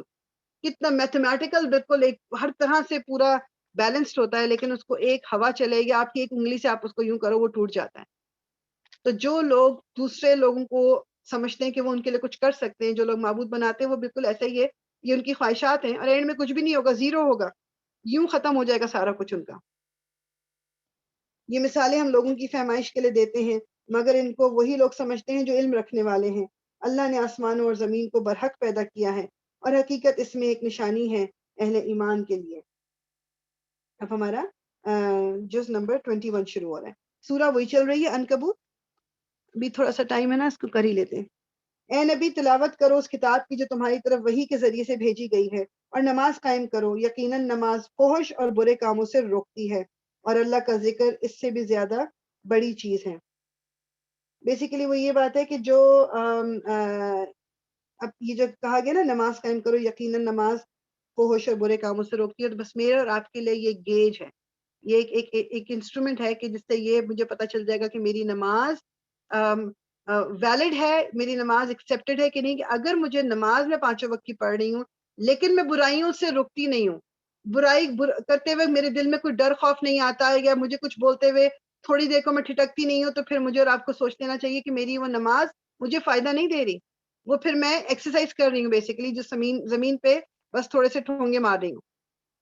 کیسے پاسبل ہے کہ انسان پانچوں وقت کا نماز پڑھتا ہو، وقت پہ پڑھتا ہو، پراپر وضو کے ساتھ پڑھتا ہو، خشوع کے ساتھ پڑھتا ہو، اور وہ برائیوں کو کرتے ہوئے ڈرے نہ، وہ فحش چیزوں سے اپنے آپ کو روکے نہ؟ یہ کیسے پاسبل ہے؟ یہ میں نہیں بات کر رہی کہ انسان پھر پرفیکٹ ہو جاتا ہے، میں وہ بات نہیں کر رہی. بات میں یہ کر رہی ہوں کہ آپ نماز بھی پڑھو اور پھر آپ جھوٹ بھی بول رہے ہو اوپنلی، آپ نماز بھی پڑھو، آپ لوگوں کو ذلیل بھی کرتے ہو، آپ نماز بھی پڑھو، اپنے رشتہ داروں، اپنے رشتے بھی کاٹتے ہو، آپ جو رحم کے رشتے ان کو بھی کاٹ رہے ہو، نماز آپ پڑھ رہے ہو اور آپ غلط کاموں میں پڑے ہوئے ہو. مطلب یہ بات کیسے پاسبل ہے؟ اللہ کا ذکر جو ہے وہ اس سے بھی بڑی چیز ہے. اللہ جانتا ہے. اس کو ایک سیکنڈ مجھے کہتے ہیں اللہ کا ذکر اس سے بھی بڑا ہے. وہ کہتے ہیں اس کے کئی معنی ہو سکتے ہیں. ایک یہ کہ اللہ کا ذکر یعنی نماز اس سے بزرگ اور برتر ہے. اس کی تاثیر صرف یعنی ایسی نہیں، بیسیکلی جو چیزیں آپ کرتے ہو ان تمام چیزوں سے، یعنی فحش چیزوں سے، برے کاموں سے، اللہ کا ذکر اس سے کہیں اوپر ہے. اللہ کا ذکر نماز کی فارم میں، اللہ کا ذکر تسبیح کی فارم میں، کسی بھی فارم میں اللہ کا ذکر ہم کر رہے ہیں، وہ ان تمام خرابیوں سے کہیں اوپر ہے. اور آپ یقین کرو اگر اپنا دن رات ہم تھوڑی سی روٹین اپنی بنا لینا کہ اللہ تعالیٰ کو کسی بھی فارم میں ہمیں یاد کرتے رہنا ہے، تو بہت ساری برائیوں سے ہم بچ جاتے ہیں، بہت ساری برائیوں سے ہم بچ جاتے ہیں. اللہ جانتا ہے جو کچھ تم لوگ کرتے ہو. اور اہل کتاب سے بحث نہ کرو مگر عمدہ طریقے سے، سوائے ان لوگوں کے جو ان میں سے ظالم ہوں، اور ان سے کہو کہ ہم ایمان لائے ہیں اس چیز پر بھی جو ہماری طرف بھیجی گئی ہے، اور اس چیز پر بھی جو تمہاری طرف بھیجی گئی تھی. ہمارا خدا اور تمہارا خدا ایک ہی ہے، اور ہم اسی کے مسلم ہیں. اے نبی ہم نے اسی طرح تمہاری طرف کتاب نازل کی ہے، اس لیے وہ لوگ جن کو ہم نے پہلے کتاب دی تھی وہ اس پر ایمان لاتے ہیں، اور ان لوگوں میں سے بھی بہت سے اس پر ایمان لا رہے ہیں، اور ہماری آیات کا انکار صرف کافر ہی کرتے ہیں. یعنی جن لوگوں نے حضرت عیسیٰ پہ ایمان جو لائے تھے، جو کہ رسول اللہ سے پہلے 500-600 سال پہلے حضرت عیسیٰ بھیجے گئے تھے، پھر بیچ میں گیپ ہے. تو جو لوگ انجیل پر ایمان لائے تھے، جو اس وقت کے مسلمان تھے، وہ اب کے قرآن جو رسول اللہ کو دیا گیا وہ اس پر بھی ایمان لائے، وہ اس وقت کے بھی مسلم ہیں. اللہ تعالیٰ یعنی یہ نہیں تھا کہ سارے ہی لوگ جو تھے وہ انہوں نے انکار کر دیا تھا، بہت سے لوگ تھے جو مسلمان بھی ہوئے تھے. اے نبی تم اس سے پہلے کوئی کتاب نہیں پڑھتے تھے اور نہ اپنے ہاتھ سے لکھتے تھے. اگر ایسا ہوتا تو باطل پرست لوگ شک میں پڑ سکتے تھے. دراصل یہ روشن نشانیاں ہیں ان لوگوں کے لیے ان لوگوں کے دلوں میں جنہیں علم بخشا گیا ہے، اور ہماری آیات کا انکار نہیں کرتے مگر وہ لوگ جو ظالم ہیں. یہ لوگ کہتے ہیں کہ کیوں نہ اتاری گئی تھی اس شخص پر نشانیاں اس کے رب کی طرف سے. کہہ دو نشانیاں تو اللہ کے پاس ہیں، اور میں صرف خبردار کرنے والا ہوں کھول کھول کر. اور کیا ان لوگوں کے لیے یہ نشانی کافی نہیں ہے کہ ہم نے تم پر کتاب نازل کی جو انہیں پڑھ کر سنائی جاتی ہے؟ در حقیقت اس میں رحمت ہے اور نصیحت ان لوگوں کے لیے جو ایمان لاتے ہیں. اے نبی کہو کہ میرے اور تمہارے درمیان اللہ گواہی کے لیے کافی ہے. وہ آسمانوں اور زمین میں سب کچھ جانتا ہے. جو لوگ باطل کو مانتے ہیں اور اللہ سے کفر کرتے ہیں وہی خسارے میں رہنے والے ہیں. یہ لوگ تم سے عذاب جلدی لانے کا مطالبہ کرتے ہیں. اگر ایک وقت مقرر نہ کر دیا گیا ہوتا تو ان پر عذاب آ چکا ہوتا. اور یقیناً اپنے وقت پر وہ آ کر رہے گا، اچانک اس حال پر کہ انہیں خبر نہ ہوگی۔ یہ تم سے عذاب جلدی لانے کا مطالبہ کرتے ہیں، حالانکہ جہنم ان کافروں کو گھیرے میں لے چکی ہے۔ انہیں پتہ چلے گا انہیں پتہ چلے گا اس روز جبکہ عذاب انہیں اوپر سے بھی ڈھانک لے گا اور پاؤں کے نیچے سے بھی، اور کہے گا کہ اب چکھو مزہ ان کرتوتوں کا جو تم کرتے تھے۔ اے میرے بندوں جو ایمان لائے ہو، میری زمین وسیع ہے، بس تم میری بندگی بجا لاؤ۔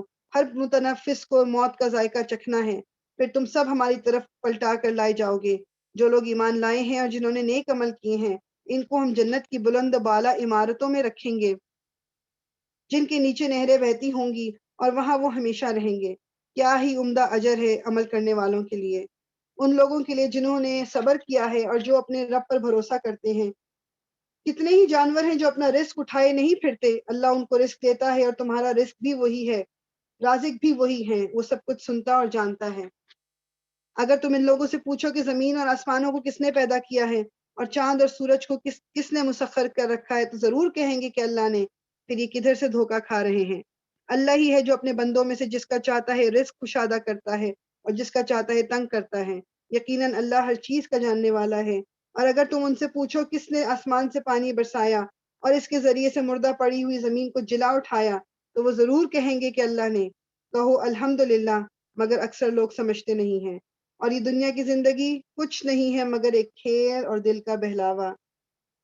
وَمَا هَذِهِ الْحَيَاةُ الدُّنْيَا إِلَّا لَهْوٌ وَلَعِبٌ، یعنی کھیل اور دل کے بہلاوے کے سوا یہ دنیا کی زندگی کچھ نہیں ہے۔ اصل زندگی کا گھر تو دار الاخرت ہے۔ کاش یہ لوگ جانتے۔ جب یہ لوگ کشتی میں سوار ہوتے ہیں تو اپنے دین کو اللہ کے لیے خالص کر کے اس سے دعا مانگتے ہیں، پھر جب وہ انہیں بچا کر خشکی پر لے آتی ہے تو یک یہ شرک کرنے لگتے ہیں، تاکہ اللہ کی دی ہوئی نجات پر ان کا کفران نعمت کریں اور حیات دنیا کے مزے لوٹیں۔ اچھا، ان قریب انہیں معلوم ہو جائے گا، کیا یہ دیکھتے نہیں ہیں کہ ہم نے ایک پرامن حرم بنا دیا ہے، حالانکہ ان کے گرد و پیش لوگ اچک لیے جاتے ہیں، یعنی کہ مکہ میں تمہارے لیے آرام ہے، سکون ہے، تمہاری زندگی محفوظ ہے، حالانکہ ارد گرد کے علاقوں میں لوگ مطلب محفوظ نہیں ہیں دوسرے لوگوں سے۔ اور پھر بھی یہ لوگ باطل کو مانتے ہیں اور اللہ کی نعمت کا کفران کرتے ہیں۔ اس شخص سے بڑا ظالم کون ہوگا جو اللہ پر جھوٹ باندھے یا حق کو جھٹلائے جبکہ وہ اس کے سامنے آ چکا ہو؟ کیا ایسے کافروں کا ٹھکانہ جہنم نہیں ہے؟ جو لوگ ہماری خاطر مجاہدہ کریں گے انہیں ہم اپنے راستے دکھائیں گے، اور یقیناً اللہ نیکوکاروں کے ہی ساتھ ہے۔ صدق اللہ العظیم۔ انشاءاللہ اگلی سورہ پھر ہم کل شروع کریں گے۔ سبحانک اللہم و بحمدک، نشہد ان لا الہ الا انت، نستغفرک و نتوب الیک۔ ربنا تقبل منا انک انت السمیع العلیم وتب علینا انک انت التواب الرحیم۔ الصلاۃ والسلام علی رسول اللہ، الحمدللہ رب العالمین۔ اللہ تعالیٰ ہماری تمام جائز خواہشات کو پورا کرے، قبول کرے، اور ہمارے گناہوں سے ہمیں دور کر دے، اور ہمارے جو بھی چھوٹے موٹے ہم اچھے اعمال نیک عمل کرتے ہیں اس کے ذریعے ہمارے گناہوں کو ہم سے دھو ڈالے اور اس کے بدلے ہمارے لیے اجر لکھے اللہ تعالیٰ۔ آمین رب العالمین۔